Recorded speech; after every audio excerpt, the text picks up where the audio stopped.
so very well, and then Kenny and Jesse give you that extra dimension. They are big enough and strong enough. They're like an extra linebacker out on the field.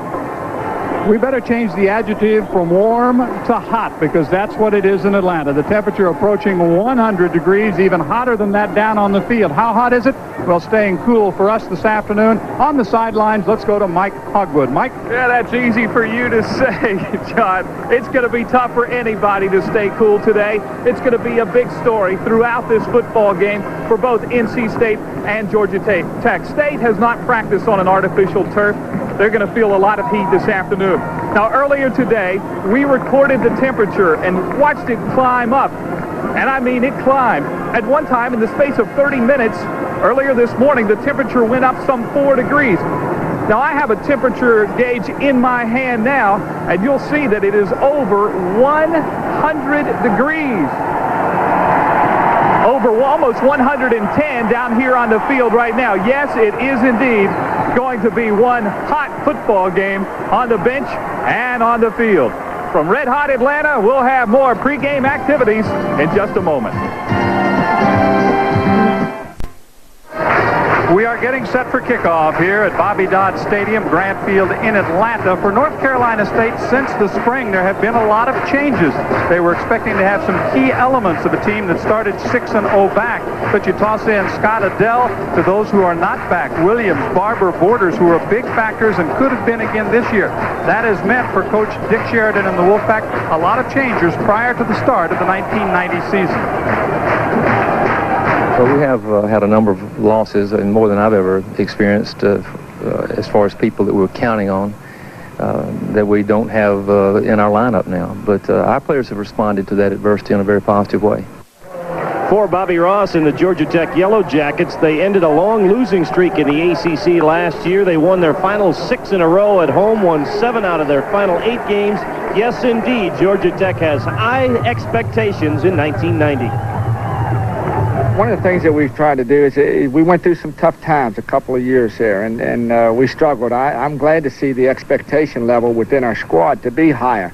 I think that's good. It's positive. But I think that we are a mature enough football team to realize that 1989 is behind us, good or bad, and 1990 starts, and it's time for us to play a football game. We are about ready for kickoff. It's Georgia Tech and NC State from Red Hot Atlanta. We'll have it for you right after this.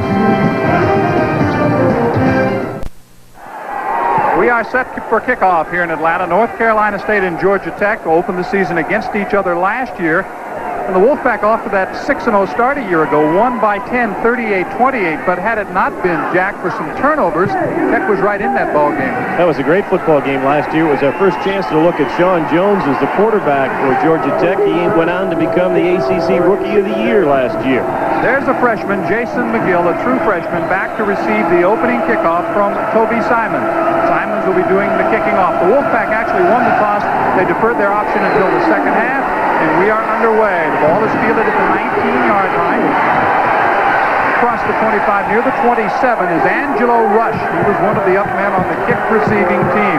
Let's check out the starting lineup for the Yellow Jackets. There is Sean Jones, the Rookie of the Year quarterback. Bell and Scotton will be the running backs. Merchant and Rodriguez, part of a multi-talented wide receiving group. It's Jenkins, Lavin, Chubb, Cyprian, all ACC preseason choice at guard. Mooney and Covington will open at tight end. And that is a giant offensive line in front of Sean Jones. At the 28-yard line, Sean Jones, the ACC Rookie of the Year. They'll operate out of the I formation. Bell is the tailback. Scotton is the fullback. Loose football on the first play from scrimmage and a turnover. And that is what plagued Tech a year ago. They turned it over 6 times and falling to the Wolfpack. And on the very first play, Bell never really had a handle on it, and he lost it. Mark Thomas came up with a football for NC State. They've always been an opportunistic defense in the Dick Sheridan era. William Bell, the sophomore, just botched the handoff from Sean Jones. He was going to get a lot of company as he came to the line of scrimmage. Big break for the Wolfpack early in the football game. So the loose football is pounced on by the Wolfpack of North Carolina State. They will set it up, first down and 10 at the 27-yard line. Davenport with some play action, sets, looks to his tight end, gets away from one man, down he goes, actually almost reached up with a big right hand and twisted his helmet off. Marco Coleman, actually, 95 rather than 96. The best pass rusher that Georgia Tech has, the outside linebacker. Davenport sees him too late. And it was just, well, that's why he went down. The helmet was twisted so he couldn't see. Unless he was going to look out the little ear hole, he had no place to go but down. He loses 5 yards on the play. Maynard, the fullback. Jackson, the other running back. Lawrence and Juergens are the wide receivers, and the handoff goes to Jackson. Some room as he dances inside the 20, down near the 23-yard line. Swillings and Jarrell Williams there to make the tackle. It'll be Davenport at quarterback with Jackson and Maynard the running backs. Bird and Juergens will open. They'll alternate the wide receivers, bringing in plays. Along the line, it's G, Holly, Cobb, Pokrant, Parrish, and Harrison will start at tight end. Rich Pokrant was a second-team all-conference performer at right guard last year for Dick Sheridan. Went a little different than what he normally does, John. He ran out of a split-back formation and ran the ball. Usually the Wolfpack will throw out of that set. It is 3rd down and 6. The ball sits at the 23-yard line. An early opportunity for North Carolina State following the turnover. They set up the screen play. The pass is complete. First down. That's Aubrey Shaw, who had 130 yards rushing last week in that lopsided win over Western Carolina, catching the pass and picking up a first down. The Georgia Tech defense, a little young on the front line, although Kevin Battle and Jeremiah McClary have played before. Rudolph is an ex-linebacker. Good linebacking group headed up by Jarrell Williams and Marco Coleman, and an outstanding secondary led by the All-American Ken Swilling. 2 tight ends in this formation. Reggie Lawrence is the lone receiver, and it's straight ahead running by the fullback, Greg Maynard. Maynard picked up a yard, maybe 2, and that's all. The philosophy for Georgia Tech right now is you made a mistake on your first possession of the football game. You gave the opposition great field position. You want to come out of here with a maximum of 3 points. If they end up just kicking a field goal, you've done your job. They don't want the touchdown early on and put them in a hole. A gain of 2, 2nd down and 8. The ball is near the 12-yard line. Still a double tight end formation, and there's movement on the right side. It is Kirk Parrish who moved on the right side. That's going to set the Wolfpack back 5. Well, one of the things that NC State wants to avoid doing is you see Parrish there on the left of your screen come off early. They don't want to put themselves into long yardage situations too frequently because you allow a gambling Georgia Tech defense to get into their gambling mode. You want to put the defense back on its heels playing a base setup. Lone wide receiver is Juergens to the right. They stay in the 2 tight end formation. Maynard and Jackson in the eye. 2nd and 13. Maynard on the pitch to Jackson, trying to get outside. Dancing down the sidelines, forced out of bounds by Curly Day. Back to about the 12. It'll be 3rd and still about 8. Good play fake there by Charles Davenport on the lead action with Greg Maynard. Then he pitched it out to Tyrone Jackson, who has got good speed. But when you run the toss into the short side of the field, John, you've got to really hope the defense has taken the fake. Otherwise, it's just not enough room, and that's what happened to Jackson. Aubrey Shaw comes in at tailback. They bring in an extra wide receiver now. They move Shaw to the wing on the right side. Maynard is the lone setback, and in a passing formation, quarterback draw. Upended and losing the football at the 7-yard line. Did they blow it dead? Yes, they did. Calvin Tiggle and Marcus Coleman teamed up to make the tackle, and they really nailed him. It'll be short of a first down, and they will have to go for the field goal. Pretty good play call here by NC State. But you see Coleman come flying over as well as Calvin Tiggle. Good pursuit, forces the field goal try. I like the play call, though. Hartman will kick. 84 points. Hartman able to hit 19 of 28 field goals last year. His longest was 47. This one will be a 24-yard attempt. And it is good. So the turnover nets 3 for Dick Sheridan and the Wolfpack. They jump ahead of Georgia Tech here in Atlanta. 3-0. We'll be back. The turnover gave the Wolfpack the ball at the 27-yard line, and Jack, all they got was 3. That could be a big plus for the Yellow Jackets. Well, you always want to take points, so NC State is happy that they have the lead, but Georgia Tech can feel better knowing that they're not down in a bigger hole. Easier to overcome that field goal. You're right. Jason McGill did not field the kickoff, the opening kickoff of the game, and on the very first play from scrimmage, a fumble. This one is going to skip to him. He fields it at the 11-yard line. 20, 25. It's away from one tackler as he crosses the 30 to the 31-yard line before he's brought down by Mike Nichols. It'll be first down 10 at the 31. Let's see if the jitters are gone and they can handle the play from scrimmage. Let's set that NC State defense. We didn't get a chance. They were only out there for a play. They have some experience on the front line with Ricky Logo and Mike Jones. Leonard Bartlett, a new player. Good experience at linebacker. Corey Edmond has moved to the outside. And a great secondary. We perhaps have the 2 best secondaries in the conference matched up here this afternoon. One lone setback. They brought in Covington, the tight end. He's the H-back. They start him in motion.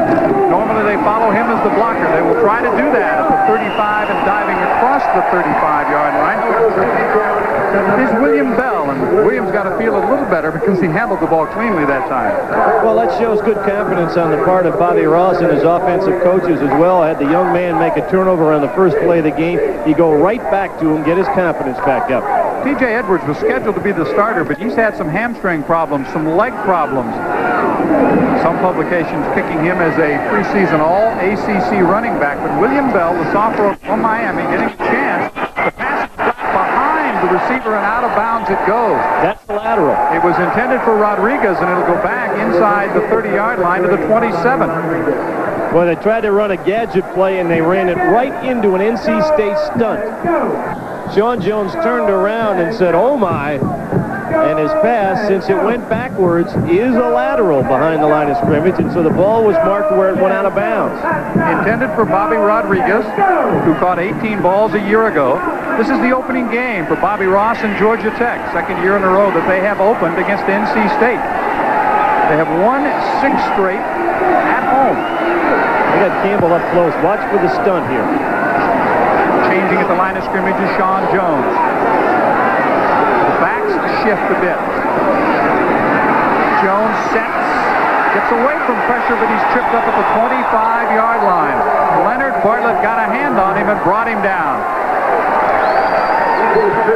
Well, when NC State saw the change at the line of scrimmage by Sean Jones, they went into a pretty basic set. Jones did not have anybody open downfield, and Bartlett got just enough of his ankle to trip him up for his first sack of the year. They talked about Bartlett having quick feet. He showed it there. Scott Aldridge, who had his longest kick of the year against NC State last year, a 58-yarder in 89, just under a 40-yard average. He'll be kicking to Liddell George, number 16. George is standing at his own 30. Great kick. Back at the 23-yard line. George in the center of the field now starts to the right side. And he's brought down short of the 40 at the 39-yard line by Ken Swilling. Great punt by Aldridge, except he actually outkicked his coverage. The 52-yard punt with a net punt of 36 yards because George returned it 16. A great punt of 52 yards, a good return. 10 minutes and 30 seconds remaining in the opening quarter. Following a turnover, NC State has the early lead. Charles Davenport brings them up. The redshirt junior from Fayetteville, North Carolina. First down 10 at his own 39-yard line. Big hit by Calvin Tiggle on Tyrone Jackson. They had a great linebacker here a year ago by the name of Eric Thomas, who was an all-conference performer. Calvin Tiggle didn't get to play as much because of Eric. He's playing now, and he said, "How do you do?" to Tyrone Jackson. Boy, did he ever. The senior from Fort Washington, Maryland. A junior college transfer, and he made a big hit that time. Second down 7, ball at the 42-yard line, out of the eye. Maynor and Jackson, the running backs. This is Jackson on the pitch. 45, near the 48-yard line. Thomas Balcom brought him down. Balcom, number 43, and again you see Ken Swilling around the ball. He seems to get everywhere the football is. Charles Davenport is the kind of quarterback that Dick Sheridan likes to work with, the option quarterback who can threaten you on the corners. Last year, Shane Montgomery was much more effective as a drop-back quarterback, and so the Wolfpack adjusted their offense to fit his talents. But with Davenport, you can do a lot of different things. Third and short, they go to the two tight ends and bring in the power back, the power formation. Going to be very close. Kevin Battle was right there to meet Aubrey Shaw. I don't know if he got it. It'll depend on the spot. It's going to be close, Jack. They are setting the ball down just past the 49-yard line, and it looks like it's a first down. But C.C. Daly, the referee, says, well, let's bring the chains out just to make sure. The rest of the crew, Clark Gaston from Greenville, John Godbold, Rick Patterson, Mark Kane, Sterling Allen, John Hunt, and Billy Smith, the officials for this afternoon. And the one you will hear the most is C.C. Daly. He's the referee, and it is a first down. My first guess of 1990, and I was right on the button. That's right. You didn't have any tough calls last week. No, that's right. Now, you're putting the pressure on me now, John. Well, this is what NC State wants to do. Be a lot more relentless this year. Last year, they give you a lot more of a vertical offense. This year, they want to pound you a little bit. Second possession of the game. The first possession started at the 27 of Georgia Tech and wound up in a Wolfpack field goal. Davenport now. And again, there's movement on the right side. The tight end Harrison moving. Todd Harrison, an economics major. And he was a little anxious that time. I didn't have the numbers right No, for he an didn't. economics major. Dead ball, illegal procedure on the offensive team. First down, first and 15. Some of that could be the fault of the quarterback. You might have noticed in that shot, he changed his cadence and dipped his head a little bit. He's trying to draw the defense offside. Instead, he drew his teammates the wrong way. It is a first and 15.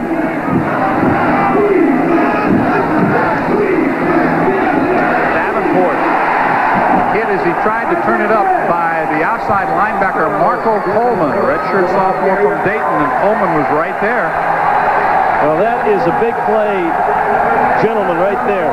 From the backside, watch the speed of Marco Coleman come out of the right side of your screen, and Davenport had no clue that Coleman was coming. That's the second time that Marco Coleman's had pretty much a blind shot on Charles Davenport. He was the top hitter in spring practice, and you saw the hit earlier by Calvin Tiggle. Those linebackers for Georgia Tech pumped up for the opening game. 1990 season, 2nd and 14. Nowhere to go for Aubrey Shaw. Jeremiah McClary, number 96, leading the way. And this defense for Tech is ready. Well, they are very, very large on the defensive line.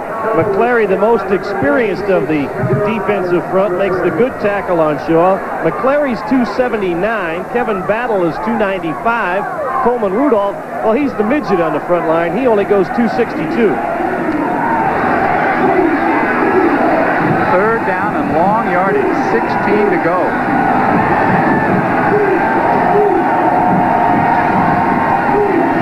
Passing formation. Rolling away from the pressure is Davenport. Fires the ball for a first down. Out inside the 40 down to the 37-yard line. It's Ricky Turner, who started out as a tailback, but Turner making the big catch, and Jack, he was positioned perfectly to get the yardage. Well, this play is made by Davenport. Once he eludes the pressure, now you've got the defense at a disadvantage because they're not sure where he's going.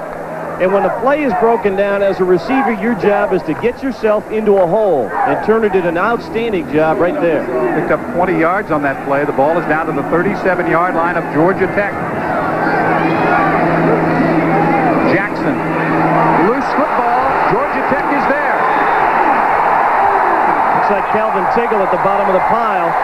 They're digging for it, but the officials have already signaled yellow jacket ball. Might be Williams down there battling for the football. Well, Tiggle gets up, and yeah, you're right, on the bottom of the pile, Marlon Williams with a turnover. Georgia Tech evens things up in the turnover category. 6:46 remaining first quarter. A break for Tech, and they take advantage. We'll find out. First, a word from your local stations. Procedure, NC State.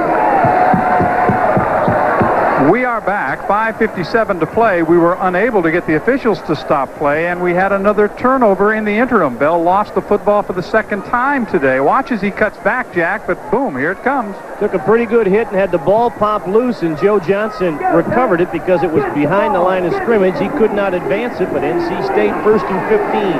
An illegal procedure penalty setting up the 1st and 15. Fake to Shaw, a lot of time down the middle, going deep, 2 defenders back there for Tech, and it looks like an interception for Ken Swilling in the end zone. They really had sandwiched the receiver Lawrence on the play, and Swilling goes up and brings it down. Well, that's why he's an All-American. He is perhaps the biggest safety in the ACC at about 235 pounds, but he can still move, and playing center field back there. Davenport trying to get the home run ball, and look at Swilling just play center field and take the football away from Reggie Lawrence. So we keep trading turnovers. Both clubs have now turned the ball over 2 times already, and we still have 5:48 to play in the first quarter. That's the first interception of the game. We've had 3 other fumbles. The ball at the 20-yard line. The turnovers, as Jack mentioned, are even at 2 apiece. Rodriguez and Merchant are the wide receivers. That's Covington, the tight end, who will be in motion. Straight drop this time for Jones. Looks left, throws left. The pass is caught. Rodriguez still on his feet at the 39-yard line. Bobby Rodriguez tackled by Sebastian Savage, but Rodriguez, who caught 18, gets his first today. Down we go to Mike Hogwood. Mike? Guys, one thing that might be a key for Georgia Tech today, they've had a lot of turnovers, problems getting things clicking. T.J. Edwards wasn't expected to play today. He's worked real hard here on the sidelines to get loose. He just went in the ball game, so watch out for number 39. He's ready to play and is hoping to change things around for Georgia Tech. Edwards is in the lineup. The backs are split. Scott and Edwards now, the split backs behind the quarterback Jones. Edwards to the 44 for a gain of 5. And John, that was supposed to be a reverse, but the veteran Edwards, seeing that Rodriguez was going to be in trouble on the reverse because Leonard Bartlett, number 94 here, had smelled it out, holds on to the football and gets positive yardage out of a play that looked like it was going to be thrown for a loss. Billy Ray Haynes on the stop for the Wolfpack. T.J. Edwards, the backup last year to Jerry Mays, the all-time number 2 rusher in Tech history. 2nd down and 5. Edwards following his blockers for a first down as he crosses midfield down to the 47-yard line of NC State. Jesse Campbell made the tackle, but Edwards really using his blockers well as he turned upfield. Well, they pulled 2 of their best linemen. Watch the left side of your screen as Darrell Jenkins and Jimmy Lavin, the left guard and tackle, seal off the inside. Edwards finds the sliver in the secondary and gets the first down. Edwards and Scott will be split backs. Barry Pettis at wide receiver. They have 3 wide receivers in the ballgame right now. Falling forward to near the 46-yard line after being hit by Ray Frost, it's Edwards again. Leonard Bartlett there as well defensively for the Wolfpack. Well, the different look you see out of Georgia Tech this year, they were employing the multiple receiver sets last year, but they were pretty much an I formation team with Jerry Mays. This year they want to get Stephen Scott involved in the offense more, the fullback, and you're going to see a lot more of the pro set, the split backs behind quarterback Sean Jones. 2 wide receivers go to the left. That's Rodriguez and Lester. Merchant to the right. The backs, Scott and Edwards are split. Rodriguez in motion. In and out of his hands and caught by his teammate at the 41-yard line. Lester made the catch behind Rodriguez. Well, there was a mix-up. It was an option route, I think, for both wide receivers on the play. And he was going to Greg Lester, but Bobby Rodriguez turned right into the ball. Unfortunately, he didn't get enough of the ball to prevent it from getting to Lester. 3rd down and a long 3. Important play call here early in the ball game for Bobby Ross. Just outside the 40-yard line. Lone setback is Edwards. Scott has come off. They're using 2 tight ends. They back Covington off the line of scrimmage on the right side. He'll be in motion. Sweeping short side. No, it is not there. The Wolfpack stiffening right at the line of scrimmage. Tyler Lawrence, number 58, leading the surge. Well, Tyler Lawrence, a redshirt freshman, had to come into the ball game because on the previous series, Corey Edmond looked like he twisted an ankle or a knee. And Lawrence on the short side there did a great job of holding his ground against the sweep. Second punt of the afternoon for Aldridge. His first was 52 yards. Only has 40 yards of field to work with here. Liddell George is the single safety for the Wolfpack. 2:17 to play in the first quarter. 4 turnovers and only 3 points on the board so far.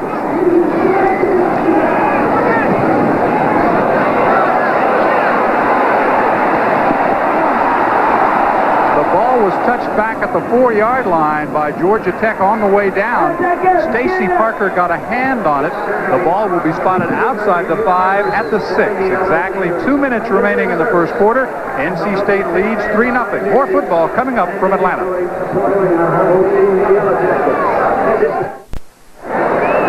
We are back. The ball was touched by Tech at the 5-yard line, but they did not have possession. Thus, it comes out to the 20. It'll be first down and 10. NC State's 4th possession of the first quarter. We're at the 2-minute mark.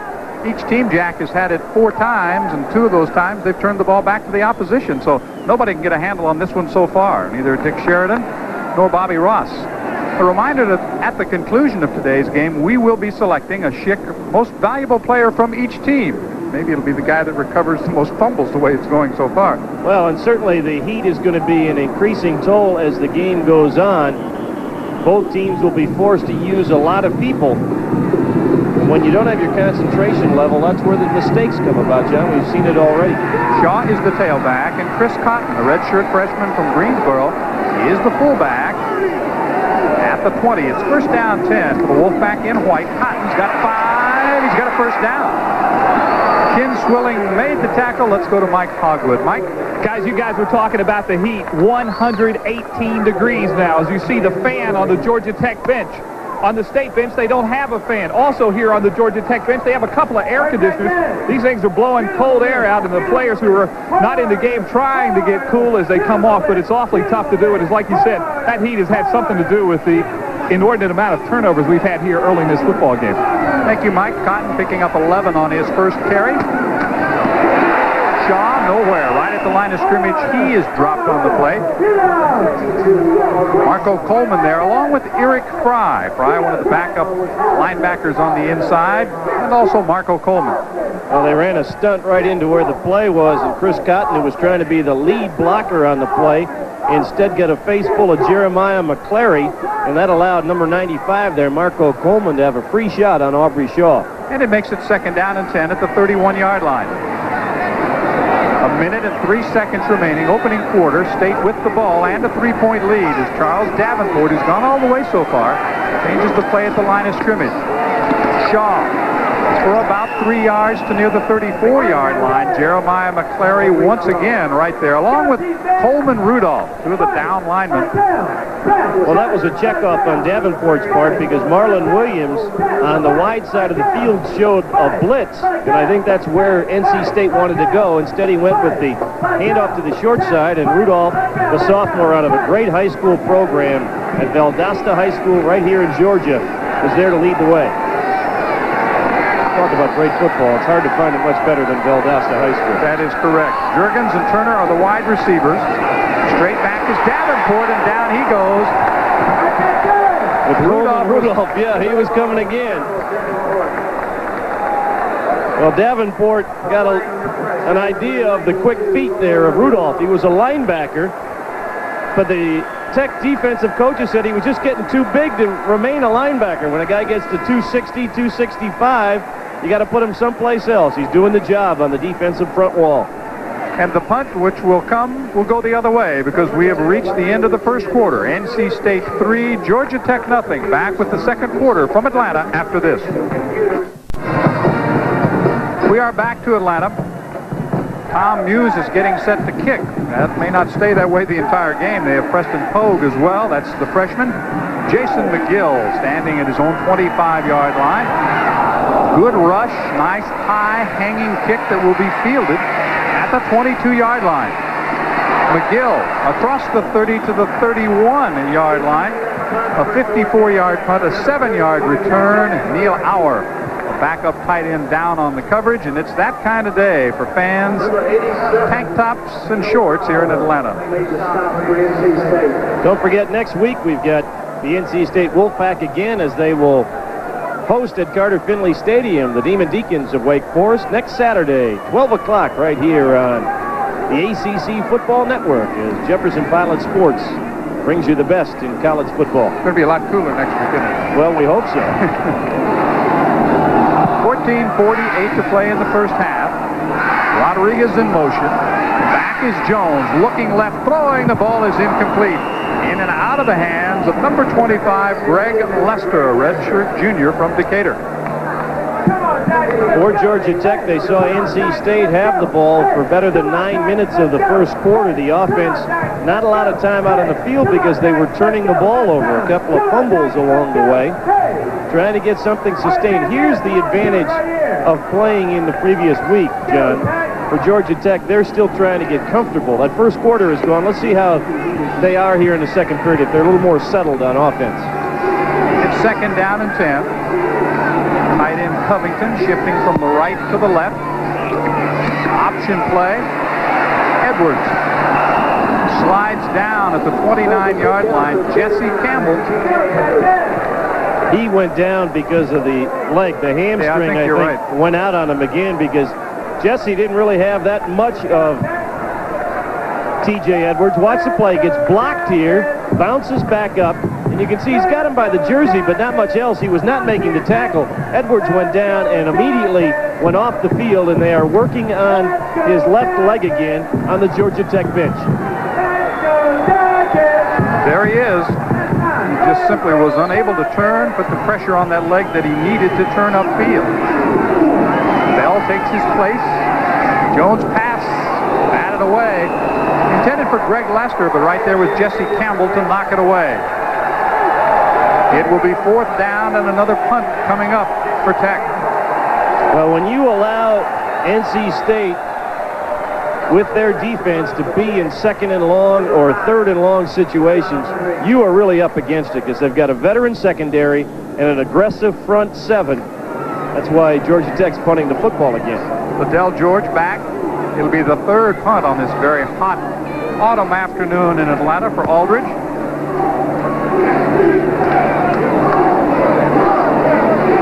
George is standing back at his 30-yard line.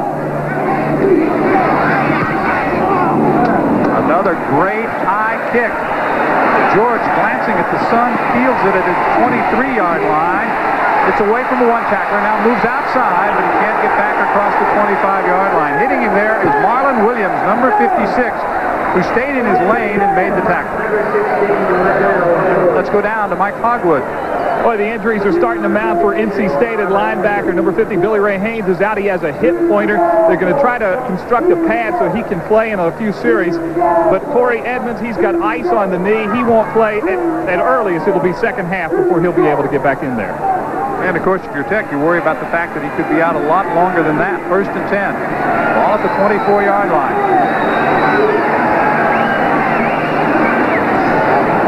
Davenport fires, hits his man. Spinning across the 30 to the 32-yard line is Aubrey Shaw. Tiggle was there to make the tackle. Shaw had been set up on the slot on the left side, and he makes the pass catch and the short gain.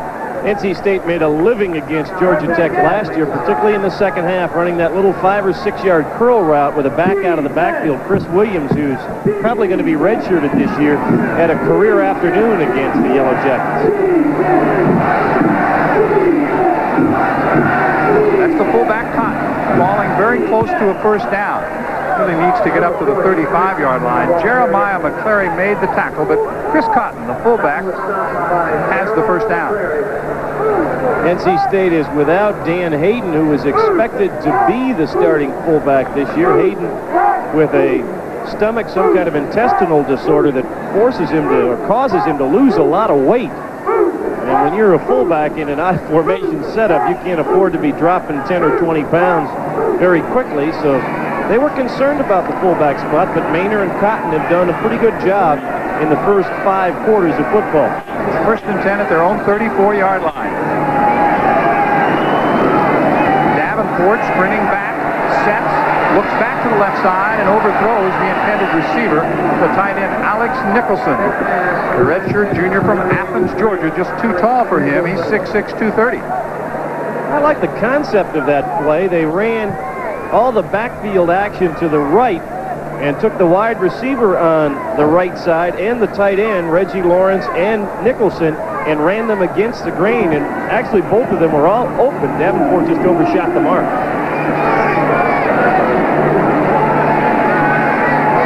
Reggie Lawrence in motion. Option play, spinning forward near the 37-yard line. Darrell Swilling made the tackle on the quarterback, Charles Davenport. To be a good option quarterback, you have to be able to play fake well, and we have seen glimpses already in this ball game that Davenport can put a lot of pressure on the perimeter of a defense with his play faking ability and then pulling the ball back out from the fullback and challenging the corner. Charles was redshirted last year. He waited in the wings for his chance to be the team quarterback. He said it was strictly a learning experience last year, and he expects the game action to be a continuation of that process. As he said, watching is one thing, doing it is another. The ball is incomplete, batted away, intended for Nicholson, the tight end. He had all kinds of coverage with him. Good coverage indeed that time by the Georgia Tech linebacker. Actually, a strong safety, Jay Martin, came into the ball game and made the play and forces another punt. On a hot day, John, either you get all kinds of points or just what we're seeing thus far. A lot of head banging and not many points. Not a lot of progress offensively up and down the field for either team so far. McGill is deep again, and Muse is back to punt. His first was 54 yards. Another good one. Kickers seem to be enjoying the heat. At the 10, McGill gets away from one man, trying to get back outside. A flag goes down at the 13-yard line. He's dropped on the play. Keith Johnson on the kickoff team, following the 52-yard punt that will check the flags. I'm sure it's some kind of illegal block on the part of the return team. This will back up Tech inside their 10-yard line. Flag down at about the 12 or 13, and you saw C.C. Daly indicate a clip against the Yellow Jackets. Go, Tech, go! Go, Tech, go! Bobby Ross and his ball club, they've not enjoyed very good field position for most of this first half. Clipping on return, first down and 10. Not good field position indeed. The ball is at the 7-yard line, and that's where the Yellow Jackets will have it when we come back to Atlanta. 11:25 remaining first half. State leads 3-0. Deep in their own territory, Tech down by a field goal with 11:25 to play in the first half, along with Mike Hogwood, who's very cool and dry, we're sure, down on the field. Up here, Jack Corrigan, and I'm John Sanders. We've got 1st and 10 for Tech at their own 7. Georgia Tech, the last team to start in the ACC. They had the same number of practices, so they started their preseason drills later than the other schools. Bobby Ross told me yesterday, yeah, he'd rather have a non-conference game to get ready. Does not have that luxury. Loose football again. This one is picked up and goes into the end zone for the touchdown. Fernandez Vinson, they call him Snake, and he snaked that one up and took it into the end zone for a touchdown. And under the new rules, when you go across that neutral zone, across the line of scrimmage, the ball can be returned by the defense. It was. Snake Vinson had a great ball game against Georgia Tech last year. He spots the loose football as it popped away from Stephen Scotton. And the ball had crossed the line of scrimmage, and that made the defense eligible to return it. And Vinson has the first touchdown of the afternoon. And it is scored by the defense, and that's our first example of that new rule. Damon Hartman on to attempt the extra point.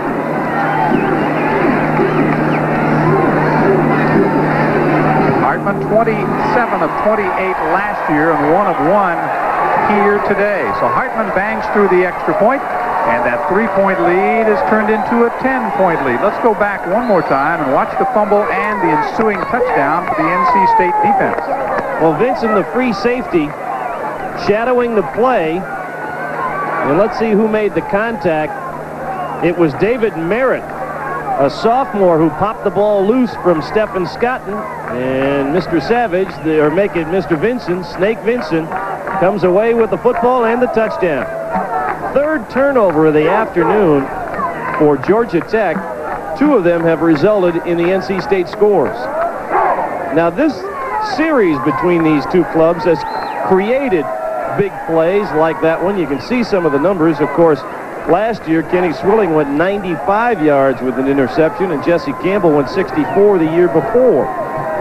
But the advantage right now to the team in white, the NC State Wolfpack, with a 10-0 lead, and it enables them, John Sanders, to stay even more in their pounded away option mode on offense, and it forces Bobby Ross to probably spread his offense even more and throw the ball more. McGill is the deep man, and this time Jason is driven into the end zone. The ball is over his head and out of the end zone. So a great kickoff for Toby Simons. The ball will come to the 20. Tech looking to make something happen, but they've really got the first game jitters so far. Well, I'm sure that Bobby Ross did not want to have T.J. Edwards get hurt in practice with the hamstring problem and then have to put him into the ball game and aggravate the situation. It puts that much more pressure on the quarterback, Sean Jones, because you've got Scott in the fullback, who did not carry the ball much last year, and William Bell, basically a new player in the tailback spot. Jones is set to go. Shifting is the tight end, Covington, from the left side to the right side. Jones pump fakes, drops it off complete. Down he goes at the 17-yard line, a loss on the play. Ray Frost teaming up that time with Tyler Lawrence. Let's go down to Mike on the sidelines. Well, guys, update on those 2 state starting linebackers, Edmonds and Haynes, both now officially out for the game. You may notice a different look for Georgia Tech this year. They've got new uniforms. The players asked to have their names on the back. They've got them. They've also got black shoes, but I'm not so sure if they don't win that they might not go back to the way they were last year. That's a good point. A quick look at Campbell in the secondary. This is Scotton. Across the original line of scrimmage, maybe a yard or 2 more, close to the 22. Clayton Henry made the tackle on the senior from Cleveland, Tennessee, Stephen Scotton. Credit Elijah Austin, the nose guard, with making first contact on Scotton as well and slowing down his progress. Otherwise, that play might have gained more yards for Georgia Tech. But again, John, they're still in that same situation. 2nd and long, 3rd and long. Against a defense like NC State, that is difficult. Jones is 3 out of 5 passing for 22 yards. Play action, sets, looks right, throws, ball is cut for a first down at the 40-yard line. Emmett Merchant made the catch. Sebastian Savage was there defensively, but he went high in the air to make the catch at the 40, first down 10.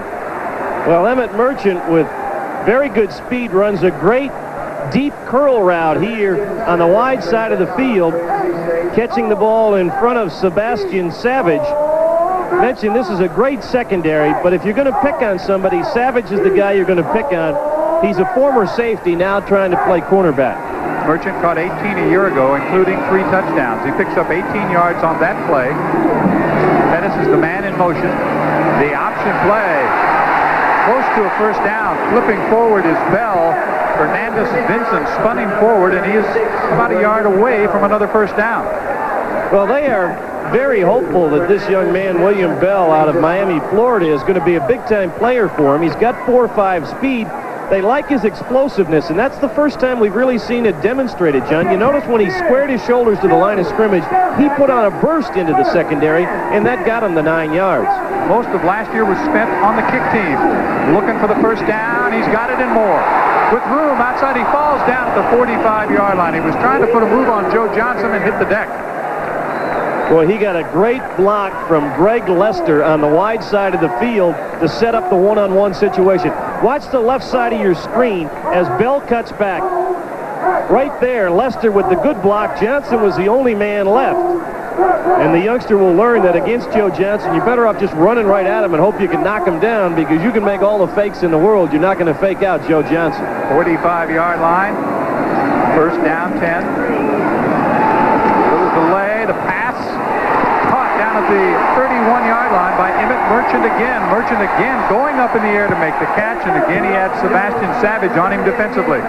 Well, not to take anything away from Sebastian Savage, because he is a good athlete. Good scheme here with the play action right and then coming back left to throw the ball.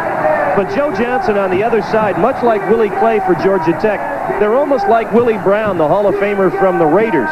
They're so good, you just don't throw that way, so you rarely call their name, John. You won't call Joe Johnson's name too often, or Willie Clay's this afternoon. They just cover you so well, you go the other way. Jones is 5 out of 7, 54 yards in the game. He's hit his last 2, and his team has marched to the 32, a first down and 10. At the 25, slicing across the 25 is Bell. Savage came up to make the hit, but he got it inside the 25 to the 23-yard line. Little inside trap, the right guard, Joe Sipri, who was an all-ACC preseason choice, a 4-year starter for Bobby Ross, had a great trap block on Elijah Austin. And Bell might be a bit winded or hurting a bit. He's taking a little extra time to catch his breath in that backfield. He's there with Stephen Scott. There's William Bell, the sophomore from Miami, second and short yardage. Jones pass caught at the 15-yard line. Flag goes down. He gets away from the defenders. Into the end zone he goes. Greg Lester. There's a flag on the play, and I think Joe Johnson is going to be called for grabbing the face mask of Greg Lester. They have waited 2 years for Greg Lester to get healthy because they know a healthy Greg Lester can make big-time plays like he did right there. The touchdown comes with 7:19 to play. Defensive pass interference. The penalties decline. First and goal. First and goal or a touch should be a touchdown because he was in the end zone. C.C. Daly had a little problem there. Look at Lester. What ability. Sees the end zone, sees Jesse Campbell coming and says, I got to get there, and just cross the plane. It is a touchdown. A 23-yard score to Lester. They challenged Joe Johnson and won that time. The 23-yard touchdown pass. Scott Sisson is set to tack on the extra point, but first we're going to check with the official. Scott hit all 30 of his extra points last year. Now we're ready.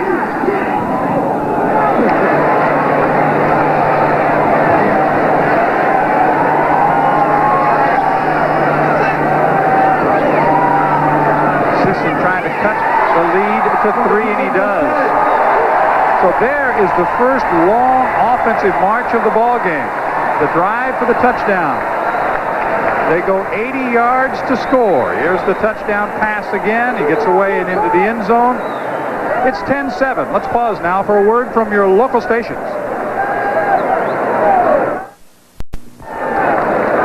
The touchdown makes it a 10-7 NC State lead over Georgia Tech. Let's go down below once again. Here's Mike Hogwood. Mike? Well, guys, as you know, every time Georgia Tech scores a touchdown, there's a tradition here, and that the mascot does push-ups for the number of points scored. Well, it's an awful hot day to do push-ups, but can you imagine a week ago, they do the same thing at NC State, and the state mascot, when they scored 67 points, he flat gave out. He had to turn the duty over to somebody in the stands. It was really rough, but it may be a long day for doing push-ups here if we score a lot of points. But I'm sure he'd like to do a few more points and a few more push-ups. I don't think he wants to end up going out on the field that way. They did mark off the 15 yards, John, for the pass interference, so it's a great opportunity, perhaps for Georgia Tech here, to try and squib the ball down and come up with a loose football. They do squib the ball down. It's fielded at the 6-yard line. 20-25. Falling forward close to the 30 is Liddell George. George gets it all the way back to the 30-yard line. It was a great drive for Tech, and also for Jones. Jones went 4 for 4, 54 yards passing on the drive, a 22-yard return, and at the 30, that's where NC State will have it. 7:11 remaining first half. The State is leading by 3. It's 10-7. Now, the NC State offense has not really sustained a drive yet. Their points coming about as a result of turnovers.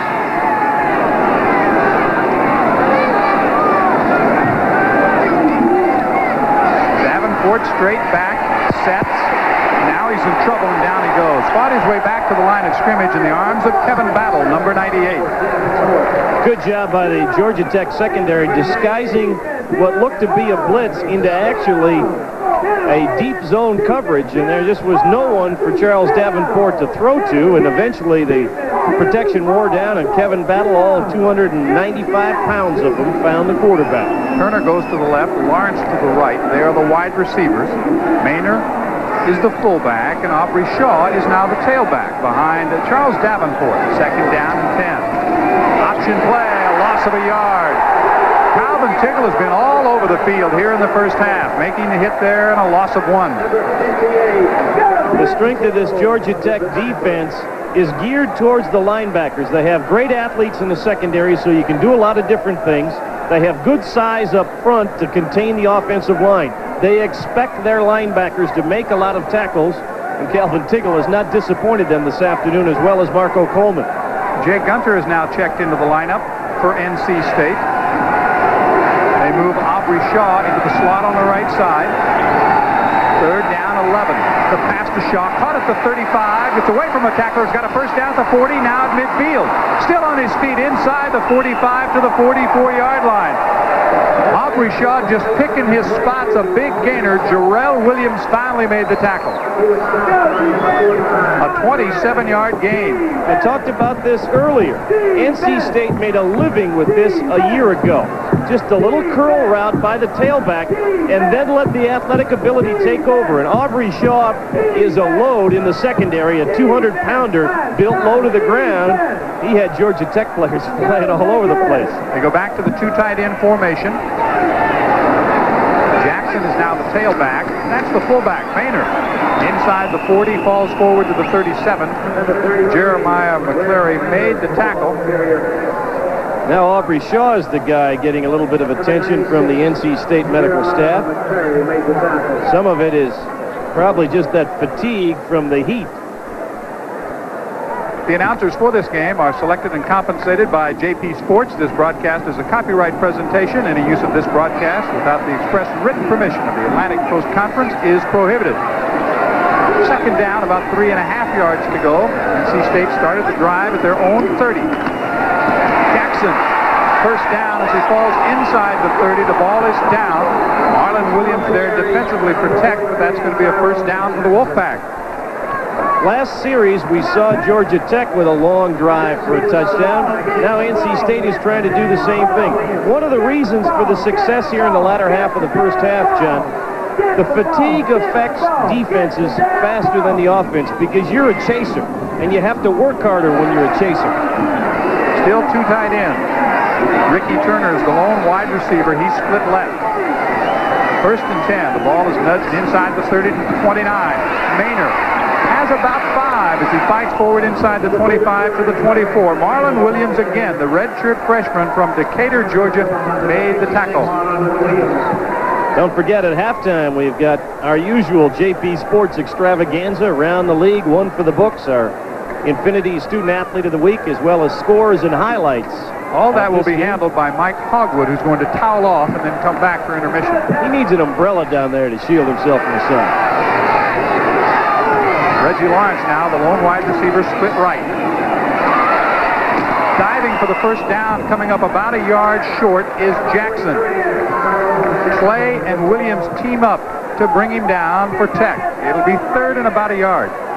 And you notice how many more of the tackles now are arm tackles. The fatigue setting in, and you don't get your body there where you want it to. You may be a half a step slower right now because of the heat affecting you. And you don't get all of that pop that you need to get. And with the offensive line that NC State has, good size, and the good size out of their backs, makes it tougher on that defense.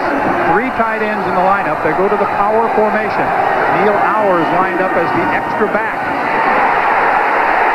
Nothing there for Aubrey Shaw. A swarming Tech defense led by number 1, Ken Swilling, made the stop. But I tell you who made that play, John. It was Calvin Tiggle again. They were going to run a power lead, and watch Tiggle right here. He just stuffs the offensive line and the lead back. It forced the cutback move, and that's where the rest of the Yellow Jackets were, led by Ken Swilling. This will be a 38-yard field goal attempt by Hartman. He was good earlier in the ball game from 24. This from 38. Low snap. Kick is up. And the kick is good. So despite the low snap, he got it up and he got it through. NC State has added to its lead with 2:14 to play in the first half. The Wolfpack now lead by 6. It's 13-7 over Georgia Tech. Back with more football from red-hot Atlanta after this. 13-7 is the score with 2:14 to play. NC State is leading Georgia Tech. We're coming off the two best offensive marches so far following the 80-yard touchdown drive for Tech. 10 plays, 48 yards, a 38-yard field goal by Hartman is second of the game. 4 minutes and 57 seconds off the clock, and it's a 6-point advantage for NC State. The offenses, as Jack mentioned, in the heat, starting to get things going their way. And this is going to be a day of attrition, John. I think as the second half goes on, we're going to see more mistakes. We're probably going to see more big plays. The heat factor, about 115 degrees down on the field right now. That's reflected heat, but it's still hot. Boy, you're telling me. McGill is deep. The last one went out of the end zone. He'll have a chance to return this one. Backs up, fields it at the goal line. 5-10. A little move as he skips across the 15 near the 17-yard line. So that's not exactly what he wanted, but there wasn't much there at all. Dexter Royal down on the kick team. A 17-yard return, and it'll be 1st and 10 at the 17. Let's see what Bobby Ross wants to do here. He has got enough time, and he has all 3 timeouts remaining, that he can kind of pick his way up the field. He doesn't have to get it all at once. They were pretty effective working against Sebastian Savage, the cornerback, and they'll be paired up on the top of the screen, Emmett Merchant against Savage. Scotton and Bell in the I formation. Fake to Bell. The pass is low and incomplete at the 32-yard line. It was intended for Emmett Merchant, but just a little short that time. Went right back against Sebastian Savage. He had Savage turned around, Merchant did. Sean Jones, who sometimes overthrows the ball a little bit. Not overthrow in terms of height, but trying to throw it too hard, and his mechanics get a little off kilter. That was a good example of it right there. He just wanted to gun it and didn't have good mechanics. Jones hit all 4 of his passes on that 80-yard touchdown march. This is his first attempt on this drive. They'll work out of the eye. Jones looks short, now tries to go down the near sideline, intended for Rodriguez, and knocked away by Joe Johnson. Joe Johnson had absolutely perfect coverage, and Bobby Rodriguez, the redshirt sophomore out of Staten Island, New York, almost made a great play. But Johnson kept his hands alive and stripped the ball away from Rodriguez. They burned Joe Johnson for the touchdown. You're not going to do that too often. Rodriguez not able to come up with the grab, and it is 3rd and 10. So a couple of pass plays, and he has not tried to pick his way, Jack. Instead, he tried to do the opposite. Move it through the air. They'll have 3 wide receivers, all split to the near side of the field. Bell moving out in the slot. This is the quarterback draw. Jones falls forward to near the 20-yard line. Tripped up by Mike Jones, number 99, getting Sean Jones. Well, Sean was a little impatient that time. They wanted to run the quarterback draw and clear out the left side with the trio of wide receivers, but he released up the field too quickly, and Mike Jones was able to reach out and slow him down enough to knock him off his feet. And asking for the timeout is NC State with 1 minute and 37 seconds left. They know they're going to get decent field position and have some time left on the clock here in the first half. Well, that was a factor in the play call of Bobby Ross as well. It was 3rd and 10. He was trying to keep the drive alive, but he wanted to run a play that would keep the clock moving and force NC State to use one of their timeouts. That's what they did, but still lots of time left for the Wolfpack. 2 timeouts remaining for Dick Sheridan. Let's go down below again. Here's Mike Hogwood. Mike? Well, guys, you've seen several players today, especially in the second quarter, come out of the game apparently maybe for an injury to have something worked on. They're not really coming out for injuries. There's so much perspiration on the part of these players. A lot of the tape is coming loose on their knees and ankles, and they're having to get retaped even before halftime. And so a lot of them are having to come out of the game for that reason. One other problem is some of the equipment managers say that the shoes are starting to maybe come apart a little bit because they're glued and not stitched. So there are a lot of extra shoes down here on the sidelines as well for some of these players who are having some shoe problems during this game. It is 4th down. The ball is near the 20. Scott Aldridge on to do the kicking. Liddell George is deep once again. George is standing just outside his own 35-yard line, so it should be decent field position depending on the kind of kick that Aldridge is able to get away from deep in his own territory, and it's a boomer. He kicks away from the setback. The ball kicks straight up in the air and is batted out of bounds. We do have a flag back down at the line of scrimmage, or in the backfield, actually. Well, the question is it running into the kicker or roughing the kicker? And C.C. Daly says running into the kicker. That's a 5-yard penalty and no automatic first down, so they'd have to do it again. Like we talked last week, it doesn't matter how the contact is initiated. If you're blocked into the punter, it's still running into the punter. C.C. Daly wants to find out. No, he needs a new football. That's what he needs. I tell you what, I think Tech wants to decline the penalty and leave the football back where it is, down at the 36-yard. 5 yards, running into the kicker against the defense. Penalty declined. We'll have a first down.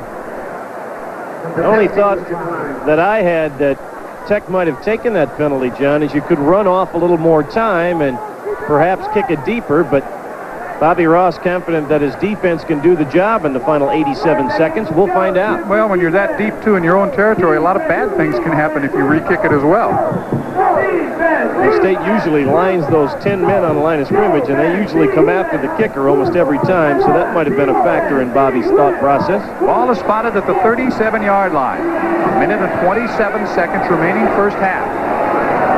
Maynor and Shaw are the split backs. And straight back to passes Davenport. Sept throws short. Bumped out of bounds is the tight end, Neil Auer, whose brother Scott was an all-ACC performer. They ran this play earlier in the game with a little more play action on the part of Davenport, but again, it's similar to the little curl routes they run with the backs out of the backfield. They do the same thing with the tight end, get some yardage, and got the bonus in that Auer got out of bounds. Took only 5 seconds off the clock. A minute 22 remaining first half. Maynor. Across the 45, he lost the football, and back the other way comes Georgia Tech. The Yellow Jackets have it. Still on his feet is Jarrell Williams. Williams dancing at the 25. Finally dragged down inside the 20 at the 17-yard line. Kirk Parrish made the tackle, but Williams almost danced all the way. I tell you what, he danced too much, because if he would have stayed on the sidelines, he had a whole cordon of blockers in front of him. The ball is popped loose on a good hit by Thomas Balcom, and coming up the football with the football is Williams. Now, if he stays to his left, look, he's got Swilling out in front of him. But he cut back, and although he made a great run, Kirk Parrish was able to save perhaps the touchdown. Jarrell Williams takes the ball down to the 17-yard line. A chance for Tech with a minute and 7 seconds to play in the half. They're down by 6. 13-7, NC State leads. Batted away. Great play defensively that time by Andres O'Neal, an ex-linebacker who has been moved to the defensive line, but O'Neal also can play the pass coverage. As you saw right there, he smelled out the little quick screen, and he nearly took it the other way. It'll be second down and 10. The ball is at the 17-yard line. Pettis goes to the right. Rodriguez comes to the left. Bell and Scott are the split backs, and straight back, pump faking and in trouble at the 25-yard line. Jesse Campbell coming on the blitz, and he got him, and now Tech wants timeout. Jesse Campbell does such a great job of disguising when he is going to blitz. He might line up in that same spot in the open field 6 or 7 times in a row and then drop into coverage. This time he comes on the stunt. There's nobody to block him. Sean Jones gets buried. Jesse Campbell, one of the candidates for the Jim Thorpe Award a year ago and again here in 1990. He has been a big-time performer for the Wolfpack, to say the least. We have certainly seen a couple of the best with Campbell and Swilling in this ball game. The ball, a loss of 8, goes all the way back to the 25-yard line. It is third down and 18 to go for Tech. Tech got its timeout, I think. They didn't take it off the scoreboard, but Tech players are getting some water in the huddle there. Well, the other factor right now for Bobby Ross as he discusses the play with his quarterback, Sean Jones, obviously you want to keep the drive going and try and get the touchdown. You also want to avoid the sack, which could perhaps take you out of field goal range. Right now, with the ball just outside the 25, it would be a 42-yard attempt for Scott Sisson. 46 yards is his career best. Merchant to the right, Rodriguez to the left. They're the wide receivers. Bell and Scott, the split backs. It's a passing formation on third down and long yardage. Jones sets, fires, incomplete at the 5-yard line. Intended for Merchant, and Johnson was there, number 21 defensively for the Wolfpack. Joe Johnson was earned a touchdown earlier in the game. Matched up here with Emmett Merchant. It's zone coverage. Watch Johnson react to the football, stripping it away from the receiver. It's that recovery speed out of a cornerback that is so crucial. The ability to react and move to the football when it's in the air. Johnson does it as well as anybody. Aldridge will hold. This will be a 42-yard attempt. You see, as Jack mentioned, his long last year against Duke was 46. This is 42. The ball is down. The kick is up. And it is no good. The 42-yard attempt is no good. Still 43 seconds left to play in the first half. Each team has a couple of timeouts remaining, trying to make something happen in the closing seconds of the half. And Dick Sheridan knows that he dodged one that time. And I'm sure Jarrell Williams is thinking and will feel even worse about it when they watch the films tomorrow or Monday, that if he had stayed the direction in which he was going on that fumble return, he might have scored. Well, all you have to do sometimes is run north and south. That's right. Which is exactly true in this stadium. 13-7, still the 6-point lead. Power running straight ahead by Maynard, the fullback, into the arms of Jeremiah McClary. McClary has been busy along that defensive line. And a reminder, we will see the Wolfpack at home in Raleigh next weekend, hosting Wake Forest as JP Sports coverage of Atlantic Coast Conference football continues. Wake and NC State coming up next week. Join us at 12 noon. The huddle clock is virtually the same as the game clock. Let's see if this is the last play. If Davenport's going to run it down, now they're just going to run the clock down. Shaw tries the sweep. Down he goes at the line of scrimmage. That should be the last play of the first half. It is, as the clock winds down. A turnover-filled first half of action here in Atlanta. We have a player down on the field as the teams head to the locker room. It is Marlon Williams, number 56. We'll find out if it's a heat problem or an injury problem. We've had a little bit of both so far in the first half.